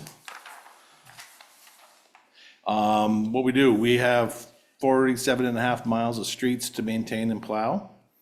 It's roughly about 25 miles of sidewalks to maintain, and there is approximately 1,200 drainage structures. And the projects for this year, we have about 8,100 feet of roadway to be rebuilt and paved with estimated 3,825 tons of hot mix asphalt. And they also do, they'll do guardrail sidewalks. We have a sort of a litany of projects that they'll do Yeah, in and out of the year. Yeah. and our budgets, the 4 items that are here are street lighting, traffic signals, engineering, and streets. The street lighting, we actually increased, only looking at previous numbers of usages. And traffic signals, we maintained the funding from last year, knowing that I think we are due to replace several of ours over the next couple of years at close to 20,000 apiece. They will take up most of that budget. In engineering, we did reduce that. Our savings in the engineering section are we transferred the superintendent of water sewer to the enterprise funds, since he is currently working almost exclusively with the water and sewer departments, and for non-funding the engineering technician. And then in the street department, we do have a slight increase. That is all basically the staff increases and personnel. We did try to trim whatever we could by referencing previous expenses. This is a little trivial, I'll admit that up front, but street lighting, is that mostly the electric bill? Yeah, and maintenance. Well, actually, the streetlights that Green Mountain Power does the maintenance on the streetlights. We do the traffic. We have a contractor that does the traffic lights. So yeah, it would be mostly just the electrical cost. That's my own in perspective, thank you.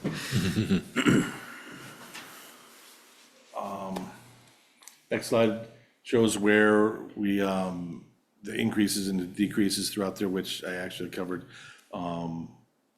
previously, but we can see that we were matched the historic funding on the streetlights, where we increased it. We held consistent with the traffic lights, knowing that we do have to change several the next couple of years, so that we are going to be in the process of that. The engineering, we transfer the superintendent's salary to the enterprise funds, and unfunded position in the engineer's office. Councilor Spaulding, did you have a question?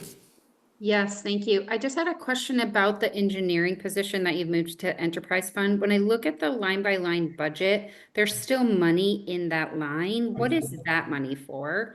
It's on page 16 of 23 for the budget, and there's still $177,000 in there under base salary. That would be probably my salary and And is that Debbie's salary. Yeah. The clerk, the engineering clerk. Okay, thank you. And then the streets budget, there's 5% contracted labor increase, and we just try to be consistent with matching what we've spent in history as far as either reducing or increasing individual line items. This has, just for your reference, the line-by-line changes, in case, just for reference. So we, as Brian said, these are the changes that are, when we go to the Congress, we look at the spending, we look to make sure that there's nothing anomalous about what it is. If it is an actual trend that we think will continue, we recognize the savings in the following year. So you can see here where we went through those lines and saw that there were opportunities to reduce based on historic expenditures. And I would just throw in a plug, and I know probably steal a little bit of the representative's thunder, but this was one of the great reasons to have town meeting day in May, because when we were looking at this budget, we had way more data to allow us to more confidently make these reductions without thinking that we would impact services or materials, equipment that we need, right? So just an example of a practical example of now Brian and Dawn can look at, a much longer range of data and make a projection for how that will impact next year's budget, so. And I would just point out, I know this is a popular thing, but the bulk waste event is not funded.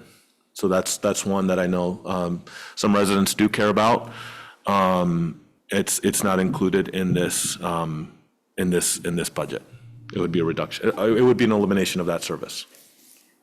Nicholas, did you take out the tire drop too? Yes. Yes. Yeah, the tire drop was not funded last year, I think, we cut it. The state that Yeah. does that, because I think the last time we did it, there was two of them Yeah. went on at the same time, so we ended up, we put ours to side and saved that money. Correct, yeah, thank you. Right. And I think that's it for Brian. Questions? Yes, Councilor Guston. I'm not actually asking you to change this year's budget. I'm just imagining. I'm assuming that there is an interval of increase to the streets budget that makes no sense. If we gave you like an additional $10,000, you go, great, that's 2 more potholes. What's the jump to like, people are complaining about the streets? What's the amount that you would ask for that you feel like, yeah, I could take that money and make an impact on improving more streets? I think that's a big number that I wouldn't guess, but, our current budget right now for the Berlin, Allen, and Prospect Street is about a $500,000 paving project. So, we're talking, those 3 streets, that's, if we get a reasonable price, we'll be able to do it for that. So, we're talking, hundreds of thousands to really make a difference. And as part of, just to extend that question, how many more staff would be ideal to be able to respond more? I would say probably 5 staff would be great. I don't know, I mean, we could always find more work to do. There's not, with the way our infrastructure is in the city, there's never a lack of work to do. But with what we have, with the administration I have and that, I would think 5 more staff members would be great. Then the problem comes finding the talented staff to fill those positions. Thank you. So potholes. Yes. Oh, I mean, obviously, we hear a lot about that. Yep. Something, I mean, I talk to Secretary Flynn, Nicholas and I do every week. Yep. Trying to, bound and determined, Route 14 scheduled for 27, it is not making it to 2027. It's just not. We normally, we in the wintertime, we try those potholes with cold patch. And Doesn't work. this year was extremely unproductive with trying that. So we actually sent a insulated trailer down to Massachusetts twice and got each load of 30 tons of hot mix to actually try to make some permanent fixes to those. Which is tough to do in the winter. It's tough to do, but it seems to have worked okay. But as we, look at some of the, Hill Street, for example, fairly heavily trafficked side street. And, when people's vehicles are damaged or a tire gets blown out, for a lot of folks, it's a real major inconvenience. So I guess my question, Brian, is simply, are there adequate resources in this budget to at least address some of those issues? Yes, yeah, I mean, we will, as soon as the hot mix plants open up, that's probably going to be our #1 priority, is to patch all the streets that we have currently trouble with. Usually Lebanon is the first one to open in the area. They usually open towards the early April, so we're probably still 2 weeks out, 3 weeks out, but we are definitely watching that, and we'll send trucks immediately to get hot mix in and make that a priority to patch whatever we can. But this winter was, the cold patch just did not stay. Cold patch never works. It never, It it's just a temporary doesn't. fix anyways. Yeah. But this winter, it was kind of extremely temporary. And so we utilized the Massachusetts, which I think we're going to try to formulate a plan to use that option next winter. As long as these 2 loads that we got here this spring, if they turn out to be, even half of the potholes stay permanently patched with those, we're ahead of the game versus the cold patch that we use. Definitely. Thank you. And thank you to the guys. They do tough work under tough conditions, and they're always a pleasure to, when you come face to face with them, and they're always a pleasure to deal with. I appreciate that. They're a very good group of guys. Janet, to the hot seat. Oh, it's lukewarm at best, Janet.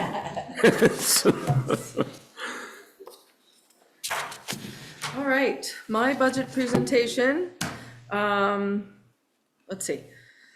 As most of you are aware, I have 2 cost centers, planning and permitting and assessing. Combined, we're 3% of the budget, so we're tiny but mighty. I answer to Nicholas, and under me is my assessing clerk and my permit administrator. With the contracted assessors off to the side, we work together. And the unfunded associate planner at this time. We'll start with the assessing budget overview. As you can see from the picture, the increase proposed is absolutely salary and benefits and the new software.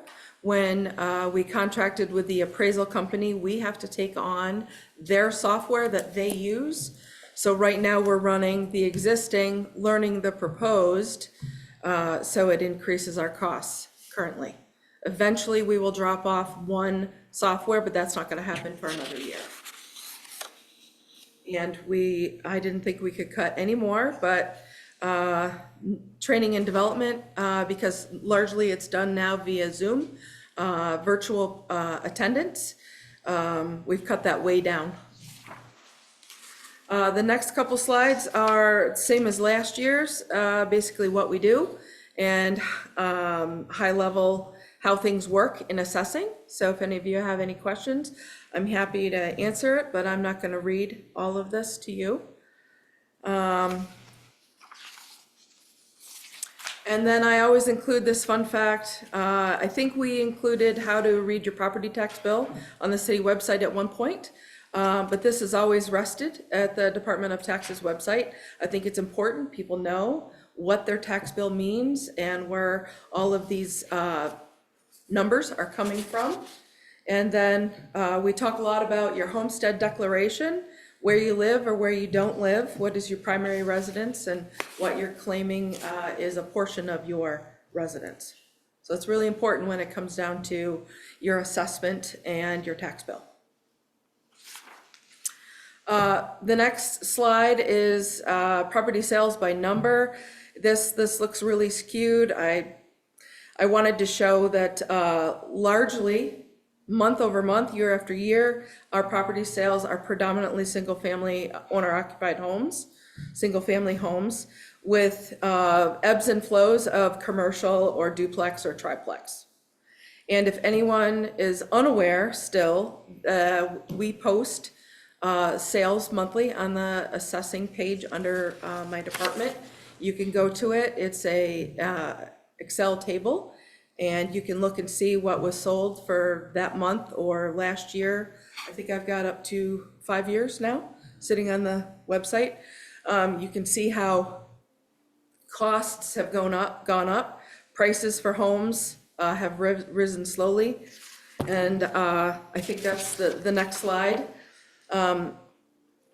In 2004, there was a multifamily home that sold for a lot of money. So it makes that one look really, really skewed. But otherwise, you can see we were doing really well, COVID hit, and now the curve is we're going back up again. So look at those if you'd like to. And I don't know if I said it before, of the 3%, assessing is only 1.47% of the budget, so tiny but necessary. So planning and permitting, we really cut down to bare bones. The unfunded position was removed, and lowered all the other possible places that we could for the ensuing year. Planning and permitting is only 1.6% of the budget, so we're running lean. Again, the next two slides are some of the things that are done out of my office. They're not an exhaustive list by any means. Lots of things are always going on between Michelle and I. Happy to talk about anything, but again, this is what my department does, and some of the things that we do. And then some more pictorials. You can see that I talked about I tried to show you visually the number of permits that are issued every year, and then their fees, their correlated fees. Unfortunately, between FY '23 forward, because the council waived so many fees for flood, the curve is not going to necessarily be accurate, but nonetheless, people still come in to get permits for decks, porches, sheds, expansions of their homes, changes of use, so that goes on. And lastly, one thing that we do to help code enforcement is we do their invoicing for rental registry. I didn't know if the fire chief presented any of this in his budget, but I thought that I would show you that our billing and our attempt to get people to pay their rental registry by ordinance is not always easy, but we keep poking away at it, so. When you say get people to pay their rental registry fees, I didn't realize it was an option. I mean, I get an invoice from the city and I pay it. And we appreciate people like you. No, but I mean, Property. can we put a lien on it? Can we say, okay, you're not in the rental registry program? You're not a landlord anymore. So after I started in 2012, we were liening properties. And when properties go to sale, the attorneys have figured out how to get rid of those liens. So we need to explore more mechanism. People don't take it as seriously as their tax bill or their water bill. And so we keep trying to educate them that there is an ordinance that was passed and they are required to pay this bill, and we're trying to get there. So you send, well, you send 766 invoices, but if they're multi-unit properties, so number of invoices doesn't give me the No, there's a. number of units. So you've got 2633. Yeah, that's what I billed last year, It's 2633 times 60. 60. It's a much bigger number than that. Remember, there are things to take into account. Some people do not have tenants in apartments. They are working on them for the ensuing year. They don't want a tenant in there and assume a portion of it into their home. So they might be known as a two-family, but they don't rent it out. So they return an invoice that says 0 with no money due. And that number changes. That's why you'll see the number of dwelling units fluctuates. Yep. Year after year. Yeah, if you don't, if, People buy a single-family home, but they live in Worcester, so they rent it out, or it becomes an Airbnb. Those are changes. you don't have to, you don't pay the rental registry fee for an Airbnb? I smell an ordinance change. No, I mean, that makes no sense. Chapter 7 Yeah. is for anyone who is in a dwelling unit 30 days or longer. So if you're gonna start talking about short-term rental, we're still simmering away on a draft ordinance at the council's request last year. Yeah, no, and I think that's a good idea, but we could still do a kind of a quick ordinance to get the $60. No, I'm just doing the math and I'm coming up with, 157,000, it's not a small number. And as we look at, we can't do this bulk waste removal and we'll cut this, it bothers me when people don't pay their bills. They don't, and they don't get their permits. So it's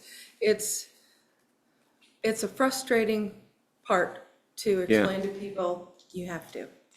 Well, I'd be interested if you've got any suggestions, in terms of how we put more, in terms of liens or whatever, fine, if you don't want to pay it, we'll get our money. We'll get our money plus a penalty, but we're not gonna burn up Janet's time chasing you for $60. We're just gonna put a lien on your property and at a certain point, we'll sell it for $60. I mean, just something it's just ridiculous that people wouldn't pay, that's the fee. It's $60. It's like renewing your license. You may not none of us like fees, but it's unfair if we tolerate people who aren't paying them. That's not fair to the folks who sit in front of you and say, there's an option? So, I don't know. Yes? Is there a way that we could put some teeth into it and maybe say that we'd take their certificate of occupancy away? You're asking legal questions I can't Yeah. answer at this point. No, it's I just, don't know that we have that kind of teeth. Well, I ask, so if they haven't paid for the fee, that means then they don't have the right to occupy a rental. I mean, it's like if I have a driver's license and I don't renew it and I go drive around without a license, I'm gonna get popped for driving without a license. So if you are renting a property for whatever, and you're not paying the fee that would be giving you the privilege to rent that, then we take that privilege away. It's no different than anything else we're doing in society. Just a thought. I get it, but then And I don't want to put anybody out. So where does the tenant who probably would pay the $60 to stay in the apartment, where do they figure into all, it's just, it's just that gentle reminder, folks, everybody needs to follow the rules. And it's $60, and it helps support our inspection program, our public safety program. It's important. So, yes. And public do you have oh, sorry. No, go ahead. I thought I saw your hand. I was just going to say the same point everyone else made. It would be the tenants that suffer. Yeah, I mean, that's just, yeah. So I wouldn't support that, yes. Is it public information which people are not paying their fees? I believe it is. Why wouldn't it be? There's a registration established through the ordinance. So there's a list. See why not? Yeah, it's just, it's such a large, it's probably 20 grand anyway. And, when we look at. Back for the last 3 years, we've had discussions with Nicholas and Don about what to do. Because it's been years some people haven't paid. So our look back is about $56,000 on base fees alone, not including what was the by charter, it was 8% penalty, 1% per month. If you recall, you folks changed you updated the ordinance last year, and that you put 10% penalty in the ordinance. So there's a difference between ordinance and the fee schedule right now. So this year, the penalty is 10% and 1% per month. So yeah, we're still out there. Some money. Something to think about. I think about it all the time. Well, I know you probably do, but we didn't, and now we need to, and we need to spend a little time on it, saying, look, how do we make it easy? Your time is important. You do good work, you do important work. Don't necessarily want you chasing a $60 fee. I don't want Michelle chasing a $60 fee. It doesn't make sense. Not when there's so much other important stuff to be done, so we'll figure it out. I would be interested in a little further exploration of how public we can make this information. Yeah, well, and, I'm not about necessarily shaming someone, but also, you mentioned something earlier, because I was always of the thought that once a municipality puts a lien on someone's property for fees or anything else, we get our money. We always get our money. And then you were saying, no, the attorneys figured out a way around it. Of late, attorneys get the fees waived, the liens, whatever the term is, basically canceled out.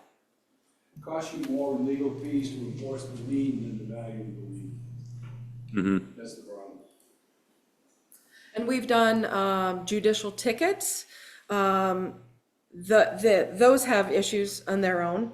So to have some kind of statutory or even local legs to get our money, I always think, well, why, if people don't pay their taxes, they're more fearful of not paying their taxes or their water bill. Yeah. They just don't take this as seriously. And it's a very small handful overall, because most of our property owners are stellar property owners. There's just some that don't want to pay, so. Well, let's be clear, none of us want to pay. I mean, we just feel an obligation to pay our bills. Yeah, but you know what, that's interesting, and I know that Representatives Putin and Wazizak are back there, and they're listening as well, saying, yeah, maybe we can do something. They'll introduce a bill tomorrow. We have a new fireman, well, Nick is not new, he's been here over a year now, over 2 years, I apologize, Nick. He's doing a great job. So he's going out and doing the inspections required of ordinance. And then there's this fee related to it. So we're all trying to work together for the greater good. Yep, we'll figure it out. It's interesting. And you do a great job, everyone in your office does. You do a lot of work. You do a lot of work, a lot more work than just what the name of your office implies. Everyone does here in the city, and I'm grateful for that we've got, and I think it starts at the top, Nicholas, it starts with the job that you do in terms of that team building and people really feeling an obligation. I feel like in City Hall now, we've just got a really great team, and we're really, really, really fortunate. So I'm very fortunate to be a part of this team. we're fortunate to have you. Thank you, Janet. Thank you. Thank you. Counselor Spalding. Yes, I have a general question about the line-by-line budget that I'm hoping, I have a lot of questions, so I'm hoping the city manager or Dawn could help me. Is it possible, because some of the numbers going up or down don't make sense, and I'm guessing you're basing it on year-to-date for FY '25, or yes, the fiscal year '25 and with encumbrances.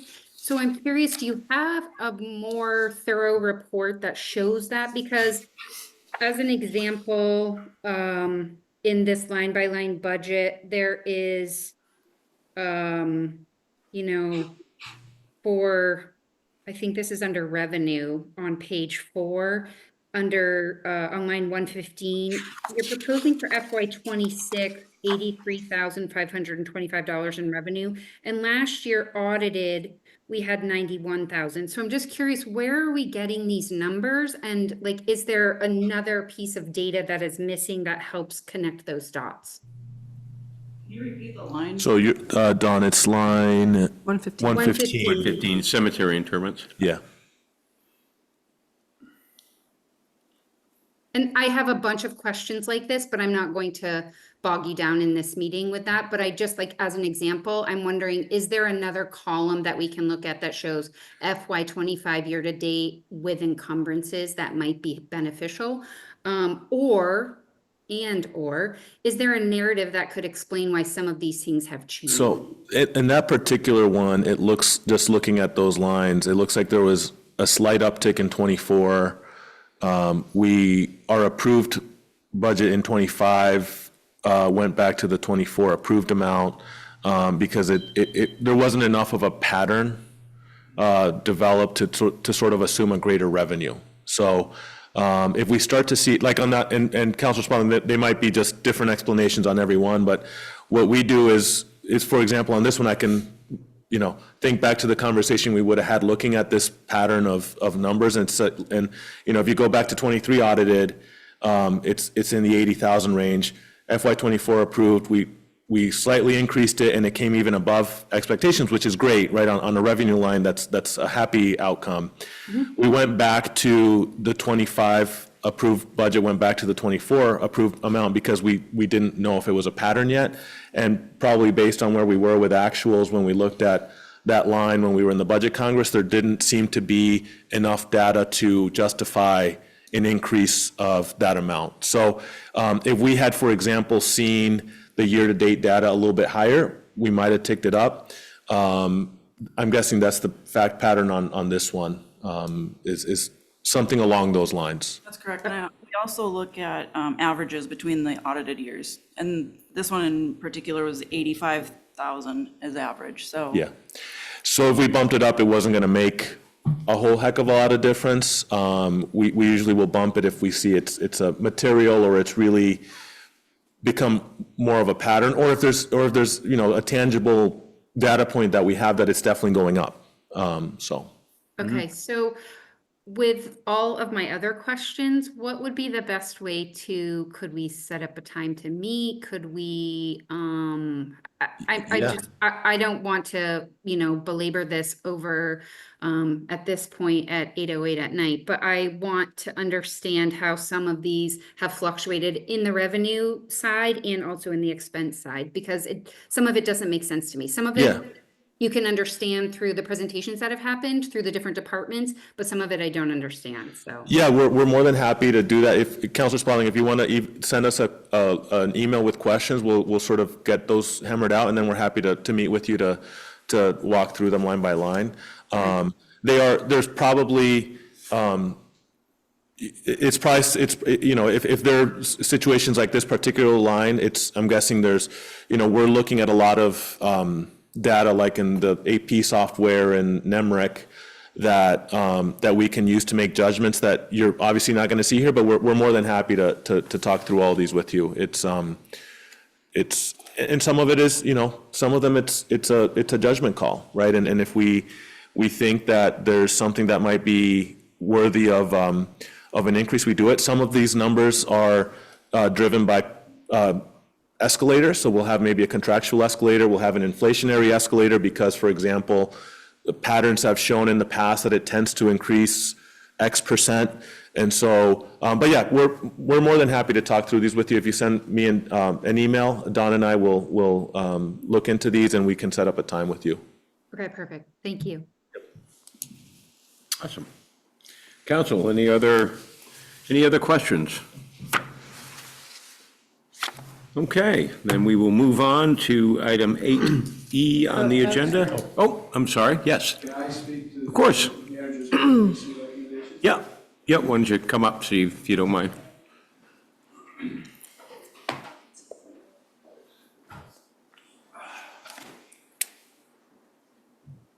Won't take a lot of time, but I'd like to speak to the manager's budget recommendation that he reviewed with you, and his revised recommendation now is level funding at $60,000, whereas in his previous version, he included the request of the organization of a 10% increase. On behalf of the organization, I'm requesting that the council reconsider the manager's recommendation and at least provide a 5% increase in lieu of the 10% increase that we requested and he originally carried. A 5% increase will not be adversely affecting the council's 6% budget target. It's within that. Equally as important, if not more important, it will send a positive message to potential executive director candidates. When we were last here for the budget presentation for BADC, the council was asked, among other questions, what the return on investment for Barre City's funding of BADC was. And as stated in my March 20th budget addendum letter to the manager and the councilors, and I trust you all got that. The net return on the city's investment over the last 5 years in the aggregate has been 2,300% of your investment in BADC. That's not 23%, it's not 230%, it's 2,300%. $9 million in grants versus a $300,000 or $400,000 investment. I think that's a hell of a return on the city's investment in the organization. How can you look at that data and say that BADC has not performed for the city? Regarding the executive director position and filling that position, we understand the council's caveat that no funds will be released for fiscal year 26 without a qualified executive director. We get it. We understand that. We have no problem with that caveat. No one wants an executive director more than the current interim director as well as the board. But squeezing funding from the next budget request is really counterproductive. And frankly, it doesn't make sense in our opinion. It sends the wrong message to prospective candidates. It's a disincentive. It's a disincentive, frankly, to the organization, and it's a disincentive to prospective candidates.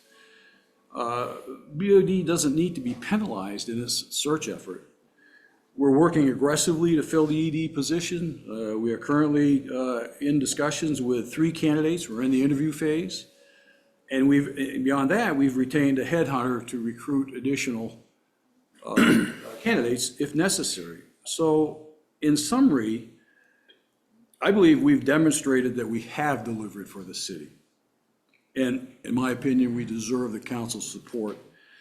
The amount of money we're talking about is in the $3,000 to $3,500 range. It's inconsequential in terms of the $15 million budget you're looking at. It is huge in terms of the signal it sends to the organization and prospective candidates. And we respectfully ask for you to reconsider. I understand cranking it back from 10%, but level funding is in my opinion, is just punitive. And I'm here to ask on behalf of the organization, for the council's reconsideration for a 5% increase in funding. Okay. Any questions? Yes. Just have a budget question. I was looking back at the budget you presented, And in it, there was zero money for donations, and there was zero money for any fund, for anything for 143 North Main Street. Yeah, I think that's an accounting function, I believe that's being carried separately. I mean, I can't speak to that off the top of my head. We're carrying a separate general ledger line item for those funds to keep track of those funds. But there are no there are no businesses who have donated, is that correct? Oh, yes, yeah. But there isn't anything in the budget. Not to 140, but just general. We don't budget for that. I mean, that's a separate initiative. You have a revenue line in your budget that says donations by businesses and individuals. It has zero for that. And that's just, I just wondering, is that accurate? Well, I think that's speaking to donations other than the 143 Main Street. I mean, I think that, I believe, and I'm not the treasurer and I'm not the executive director, so I'm probably not the best person to ask, but I believe that line item was separate and independent from, and established before the 143 initiative was established. But we're accounting for all of that money separately. We want to keep it separate. We don't want to commingle it with the operating funds. Thank you. Any other question? Would it be out of order for me to ask what the council's reaction to the request is, and if you would take action on that? Even though I'm often accused of not being a process guy, you know, when it comes to budgets, when it comes to chain of command, I am a process guy. This budget is created by the manager. Yep. It is presented to the council. I appreciate the collaboration. Every manager I've ever worked with, including yourself, Steve, has always been collaborative. And when the manager asks my opinion, I give him my opinion. But like I said, your comment should be directed at the manager, because I believe in that process. The budget belongs to the manager. We've always had the benefit of collaboration. But first and foremost, it comes from the manager, comes to the council, and we actually don't get to call, I hope I never get to call a budget my own, because the only time I get to is when his budget fails. So Nicholas, I was speaking to you.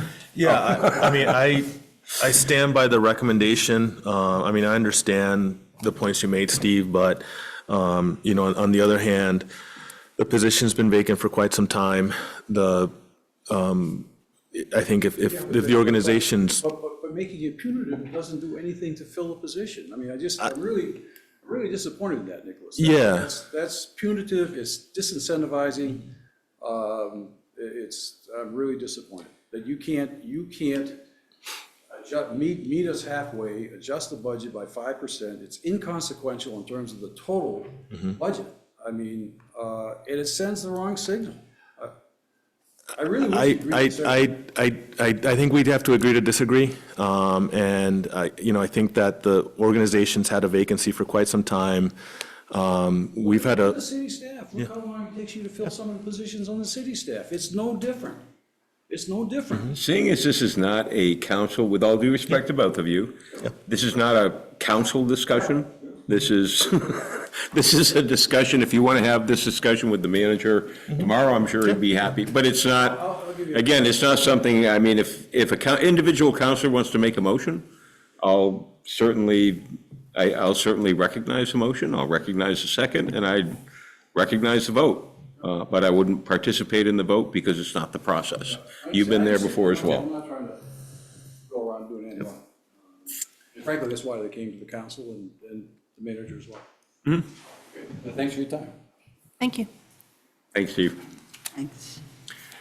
Okay, council, we are at item 8E on the agenda. This is the legislative update with Representatives Wazazak and Booton. Gentlemen. Friends. Good evening. Who's going first? I'm gonna go first, yeah, because Teddy's got all the good stuff. Not gonna lie. All right.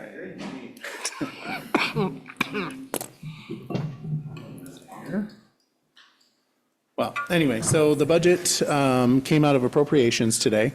The governor's budget included $2 million in downtown credits and $2 million in brownfields, which is really important for the city, obviously, because we're a big brownfield. And we have downtown credits. And unfortunately, appropriations removed the $2 million from both of them. The 4 million in total? 4 million in total. Wow. Yep. Unfortunately, that's how it left appropriations. The charter changes obviously have passed. They moved on to Senate this morning. So that's a really awesome thing. And the TIF extension and the TIF reimbursement, the individual bills are dead on the wall, but I think they've been added to the flood bill, which they haven't. Well, they might be with an amendment. Unfortunate. I'm just going to cut in right there. Yeah, sure. The plan, I've spoken with Senator Cummings, and she will be moving both of those pieces of legislation on the Senate side of the miscellaneous tax bill, which is why the House has not moved the two House bills, because the Senate is taking care of it.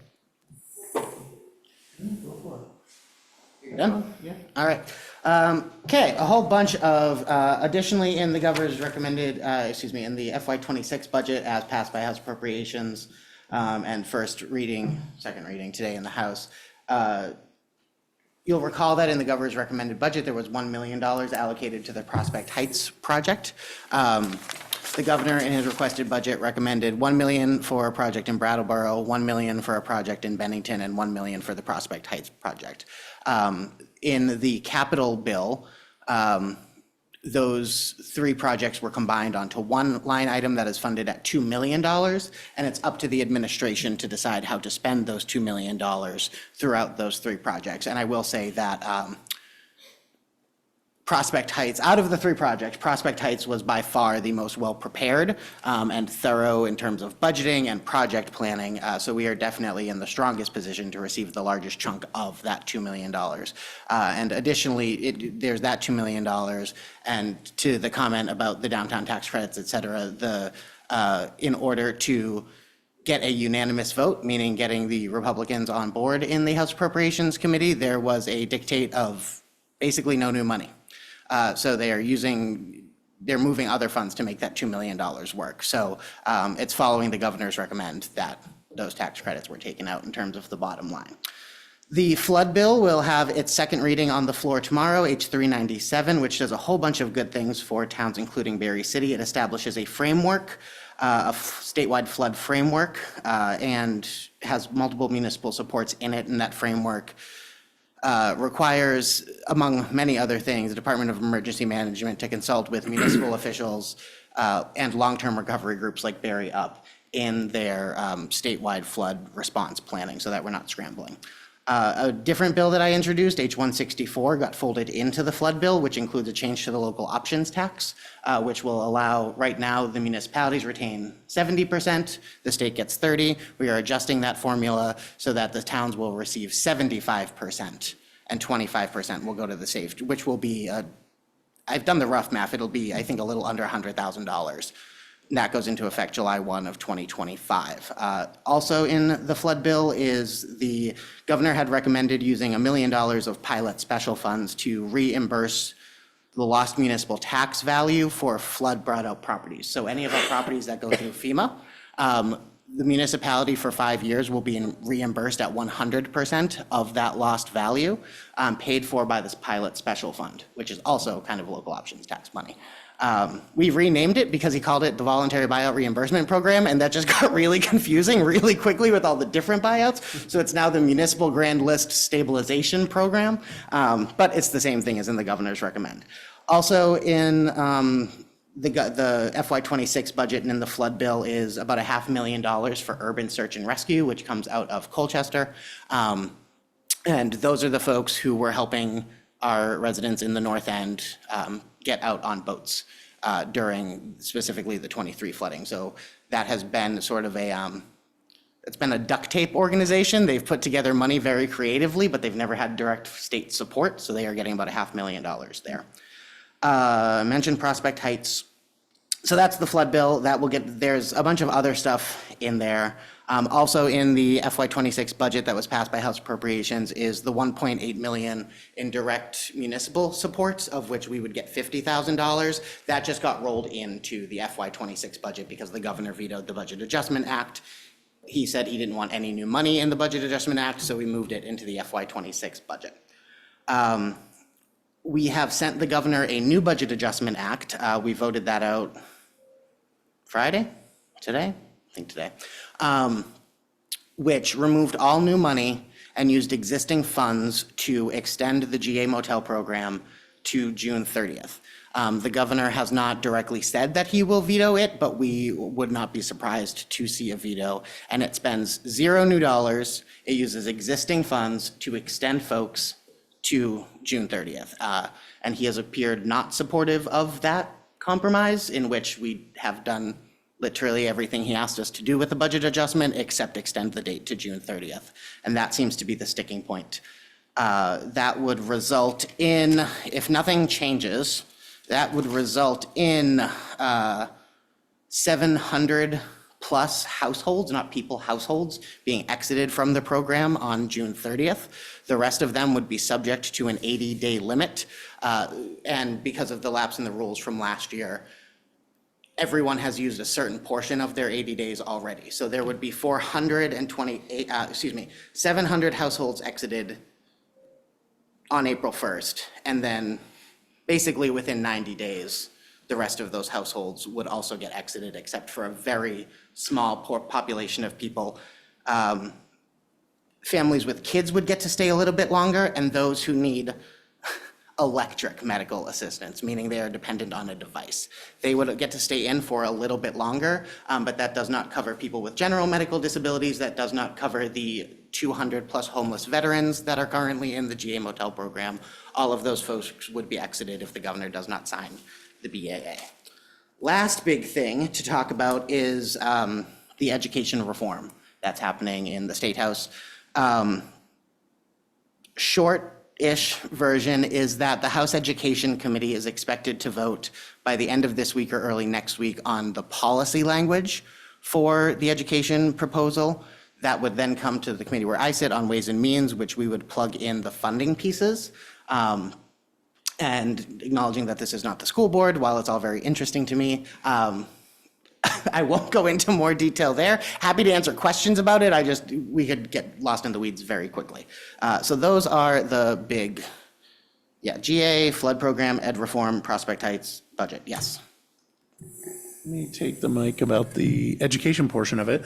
The yield actually came out today as well, which was $40 more, which means that the tax rate will be a little bit less for the education portion, which looks really good for budgeting for you guys come May.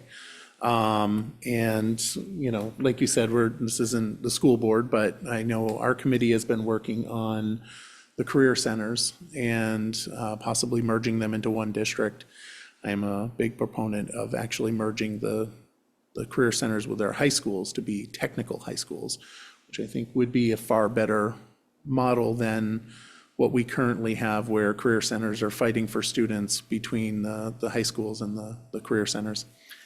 And thank you for bringing up the yield bill, which for those who are listening at home, the yield bill is what sets general tax rates. It's the key piece in the formula that gets us to our very complicated property tax at this moment. And schools had already passed their budgets at the school board level. We felt it was irresponsible to pull the rug out this year and change the way we fund education for the upcoming year because, votes had been cast, budgets have been built on current assumptions. So the yield bill is more or less status quo in terms of how we fund education for the 26-27 school year. Did I say that right? No, 25-26 school year. And the pieces that we're talking about reforming would go into effect gradually over the next few years. We did, House Ways and Means and the House writ large is scheduled to approve using the governor's recommended $77 million to buy down property tax rates, which will result in the yield bill as presented would result in an average 1.1% increase in property taxes for next year. That's the average. Barry's almost always below the average, so that should mean a less than 1% increase in property taxes for our residents for next year. And that was the thought of, no one likes artificially buying down tax rates. It's not a, budget move that should be repeated over a series of years. But the thought that it was in the governor's recommended budget, and the thought was to do it to give us a path. It's transition money while we're working on the broader educational funding reforms. Yes. Your best guess on whether the governor's basic plan with the 5 sort of supervisory units, do you think that's going to happen? No. There will be consolidation of school districts eventually. In conversations with the administration, they were honest of, it could be 5, it could be 8, it could be 10, as long as we're doing something to help our small schools achieve scale, and do, consolidation when necessary. So the Superintendent's Association has offered a proposal that would combine anywhere from 12 to 25 school districts. So we will have a better idea of what's going to happen with that when the Education Committee votes. They're supposed to vote this Friday. And follow-up question, so do you think that the schools, that there'll be public support for creating public schools that are, high schools that are specialized? So that maybe you go to a science, a STEM school in the southern part of the state, but it's a public school.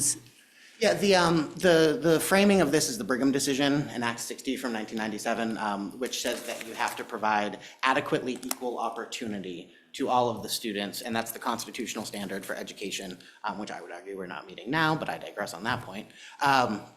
And so the problem with regionalization to that level is that, if you put the STEM school in southern Vermont, the kids in the NEK do not have an equal access to STEM education if you do it that way. So, I think there's a lot of potential with those types of ideas. It's just, as with everything, and to a greater extent with education funding and policy, it's all 10 times more complicated than we'd like it to be. And there are ginormous federal barriers that we cannot move around without losing incredible amounts. 3/4 of our Agency of Education is funded with federal dollars.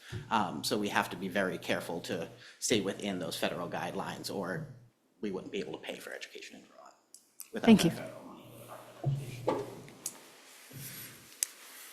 Awesome. Any other questions, council? Thank you for the good work. Thank you for the advocacy for both of you, for constantly keeping me informed when I need to make a phone call and when I don't, when pressure needs to be applied and when it doesn't.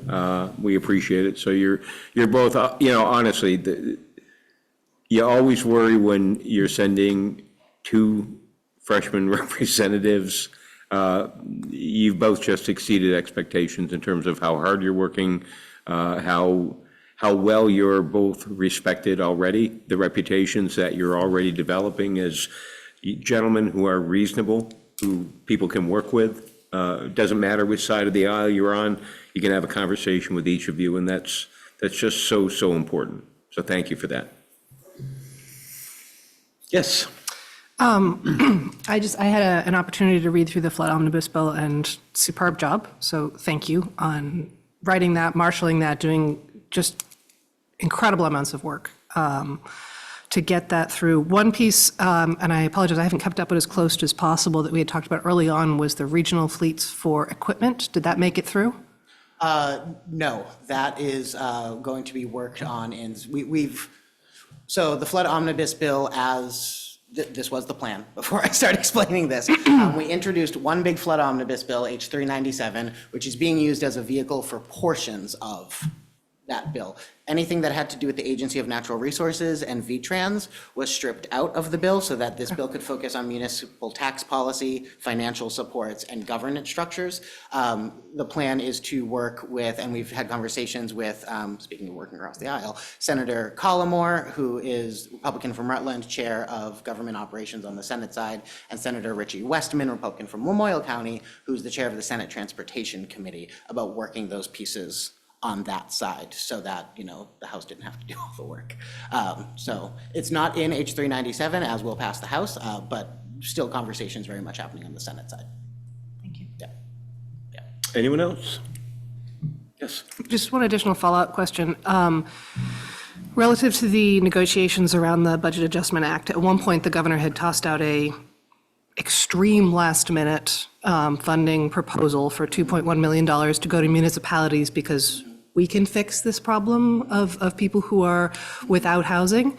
I would certainly invite the manager to speak to the budget implications of that for Barre City with the memo that we received of 94 people potentially losing their housing in the Barre area very soon. But speaking for myself as a council, I think that is I'll call it irresponsible, to try and moderate my language, plan.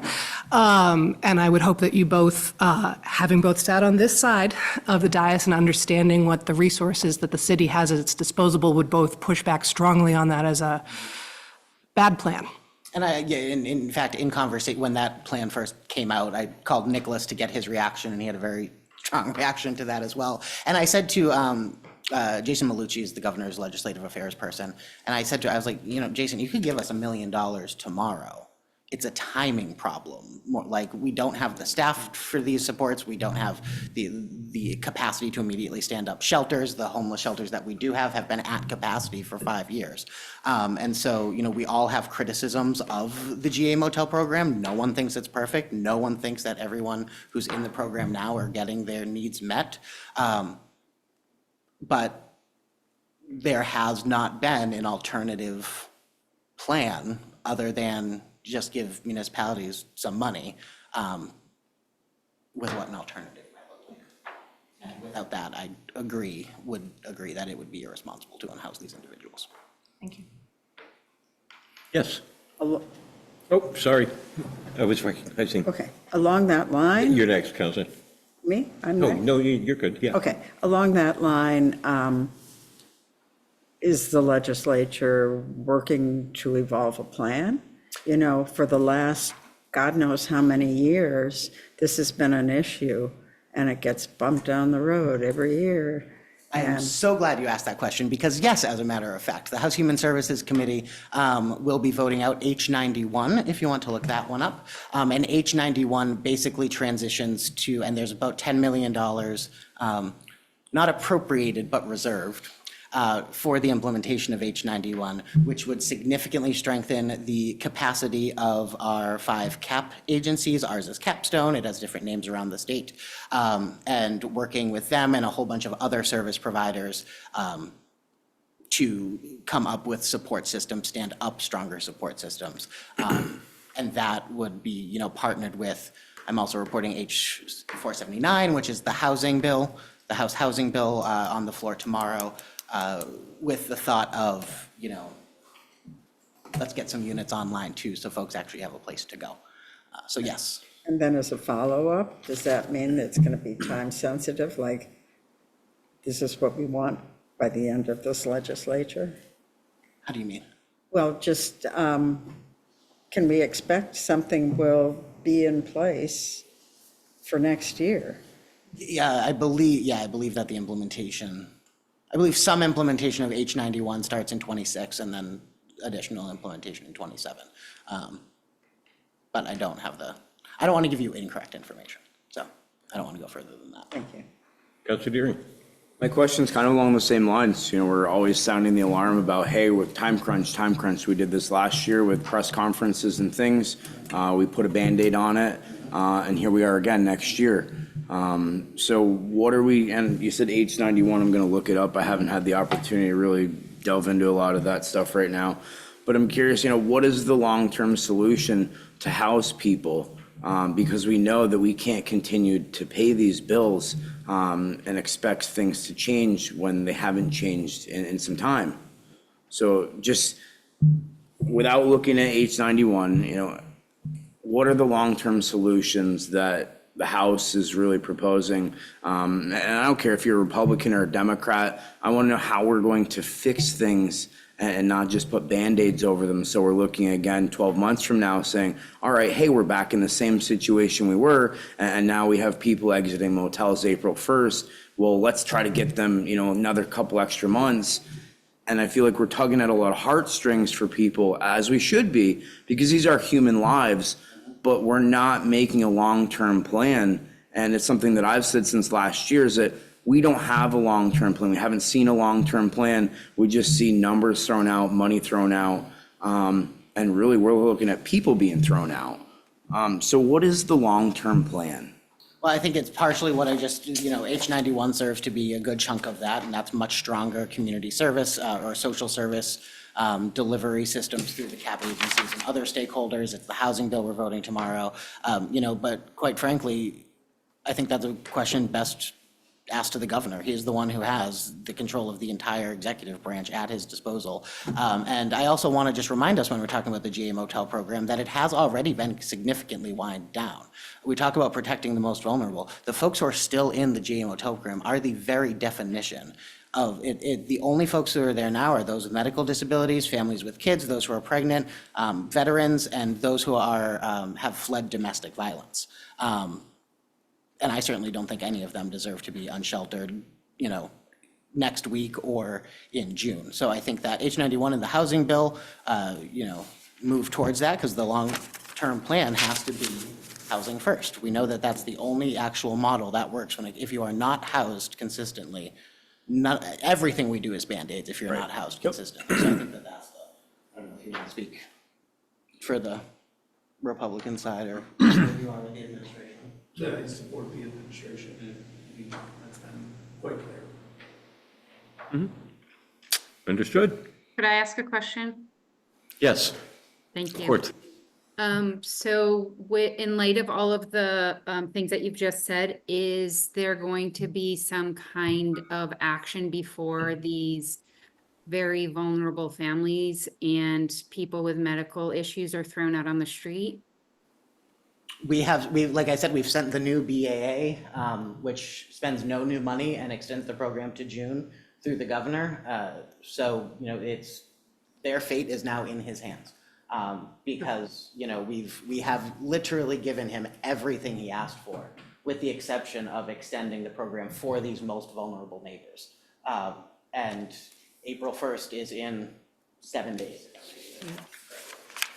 And, I know that the municipalities, I know the city manager received a memo today from, I don't remember which agency it was from, I want to say AHS. It was DCF. DCF, which spoke to the 120 so individuals that Councilor Guston spoke to who would be exited on April 1st.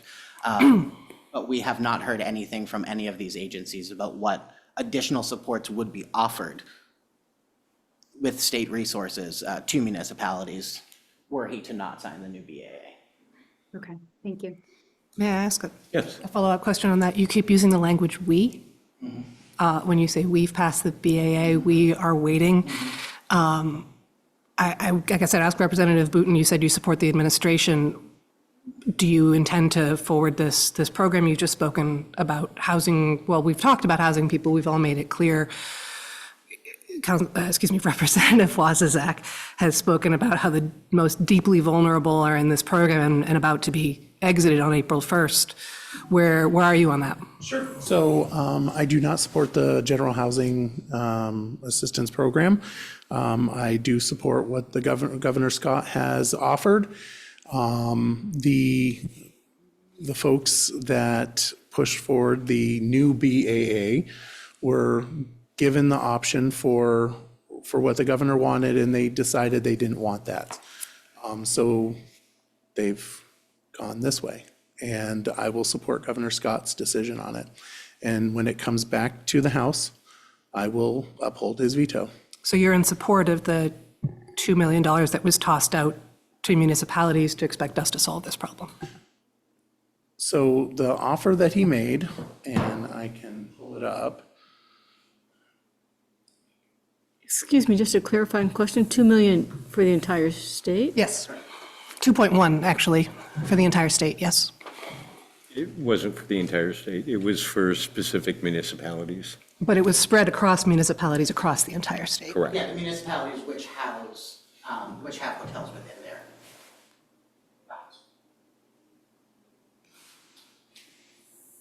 The governor's compromise proposal would have ensured the vulnerable, including families with children and individuals in significant medical needs, like those with wheelchairs, need electricity for life-saving medical devices, refrigerated medication, were all prioritized.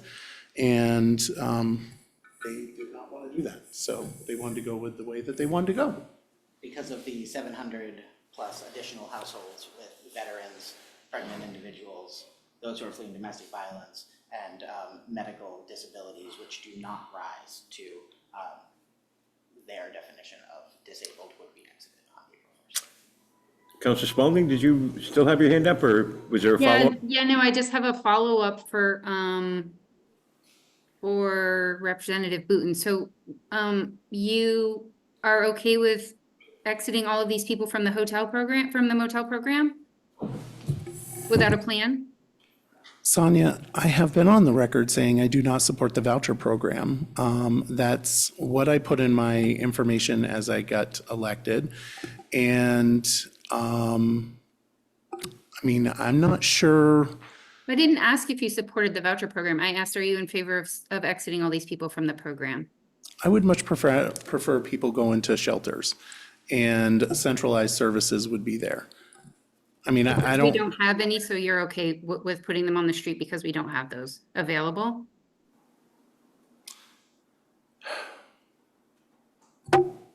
What do you want? I'm asking you a question. And I'm not going to answer anymore. I'm done, right? So what the issue here is that I have a disagreement on this program. I am supporting what Governor Scott is doing, and you guys don't like it, and I get it. And that's where my stance is. Understood. I'm sorry. Thank you. Stay tuned. Yes. It gets, as both of you know, things happen quickly in the closing days. So keep up the good work. Appreciate the updates. Thank you all. Okay, council, upcoming business. almost I'm one sorry. more. One more item. Oh, there was. Oh, wait. The flood resiliency plan, how could I forget? I apologize. That's quite all right. Seminary Street Housing Project, Councilor Guston. Yes, indeed. So I'm just going to briefly introduce this and then turn it over to the manager.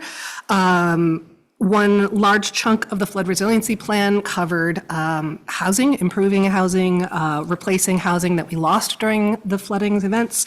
And one of the key projects called out is a project that we've talked about a number of times at council, which is the transfer sale of a parking lot to different partners to develop housing on. And so now we'll get an update on where that project stands.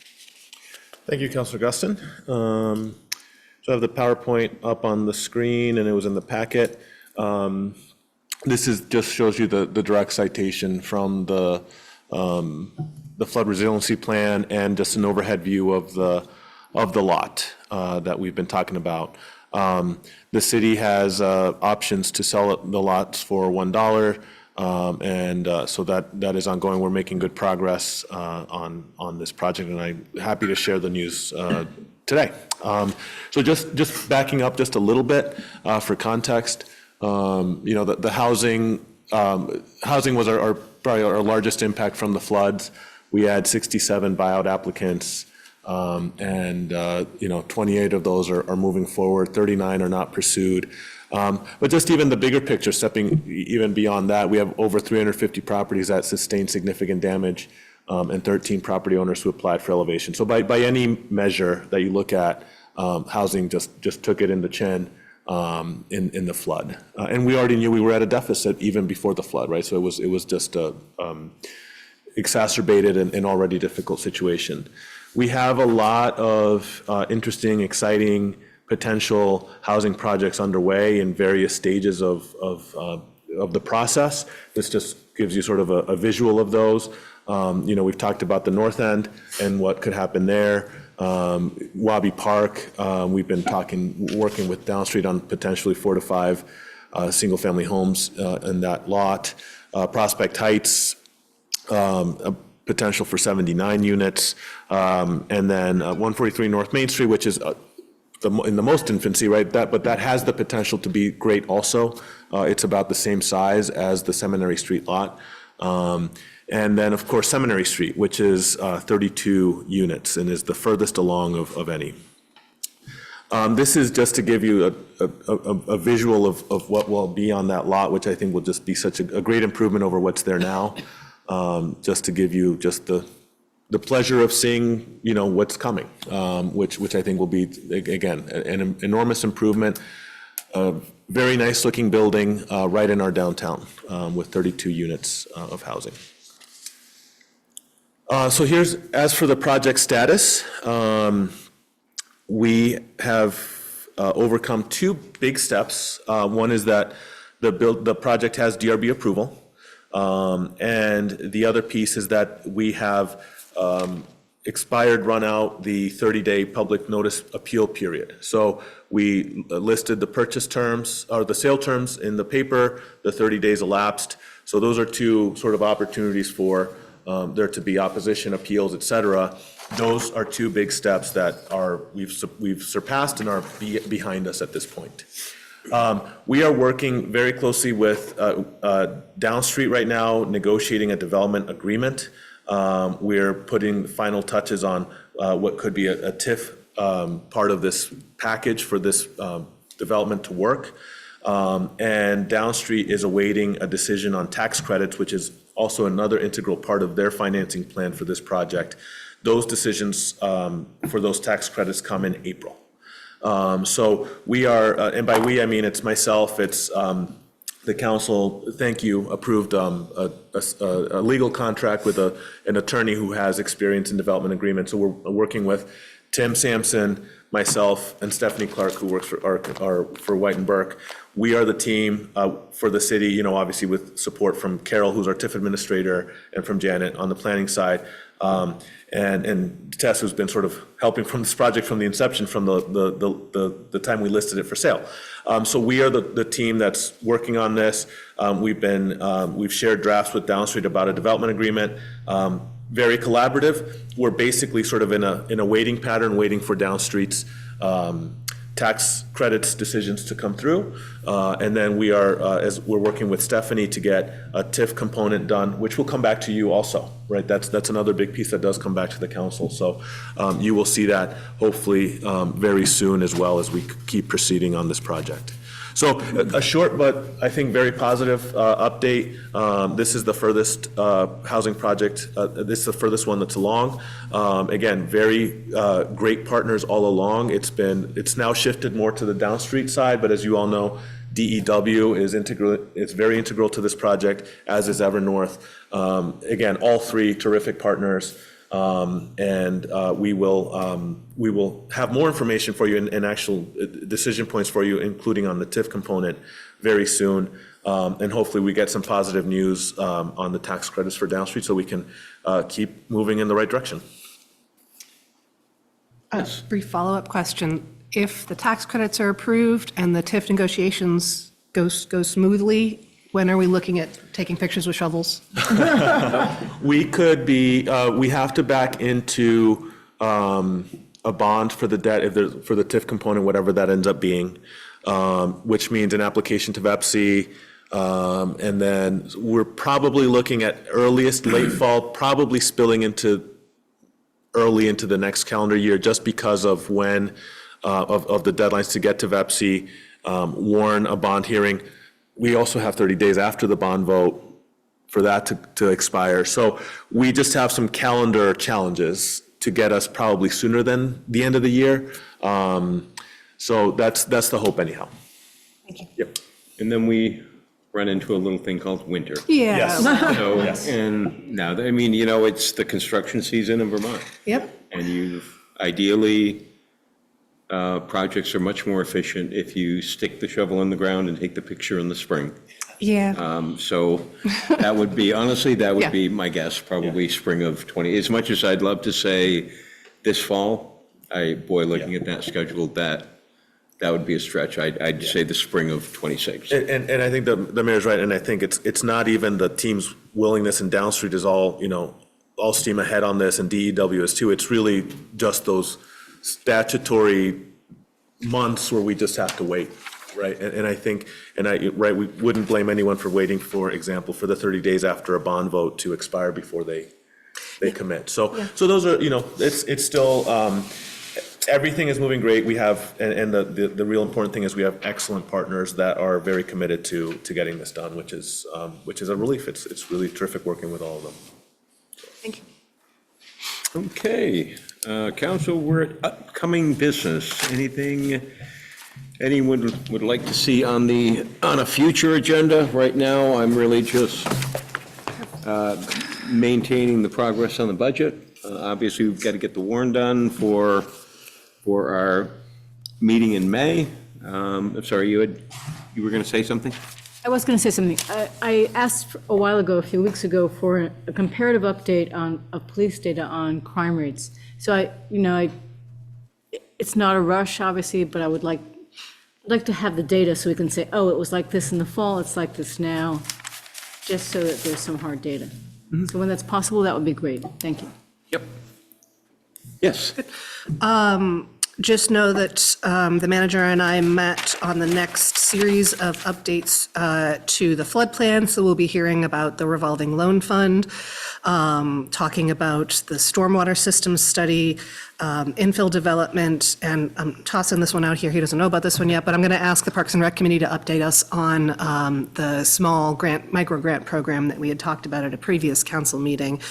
And that we are also, we're working out what it looks like to update the plan, because we're coming up the 6 months in May from having adopted it. So we are, per the plan itself, looking at a major review and update of deciding which projects are finished, which projects to move up from the future projects list. So please start pondering that and working out the details of exactly what that looks like. If you have any feedback on what you think that should look like, please reach out. Thank you. Okay, council, we're at roundtable. Councilor Spalding, you want to start us off? I have nothing, thank you. Councilor Deering? As you probably saw in the WCAX news this week, I'm hurting for substitute teachers at Barre City School. So I am calling out the community again that I need daily substitute teachers. So counselors, former school board members, I could love to see as many people as possible to help fill those classrooms. Without community members stepping up, it could be a very long rest of the school year. Councilor Guston? A brief history moment. 5 years ago yesterday was Governor Scott's stay home, stay safe order that kicked off the COVID-19 lockdowns in the state of Vermont. And today, I had a huge project at work that released a book that is an oral history of COVID-19 in Vermont, which is a project I've been doing for the last 3 years.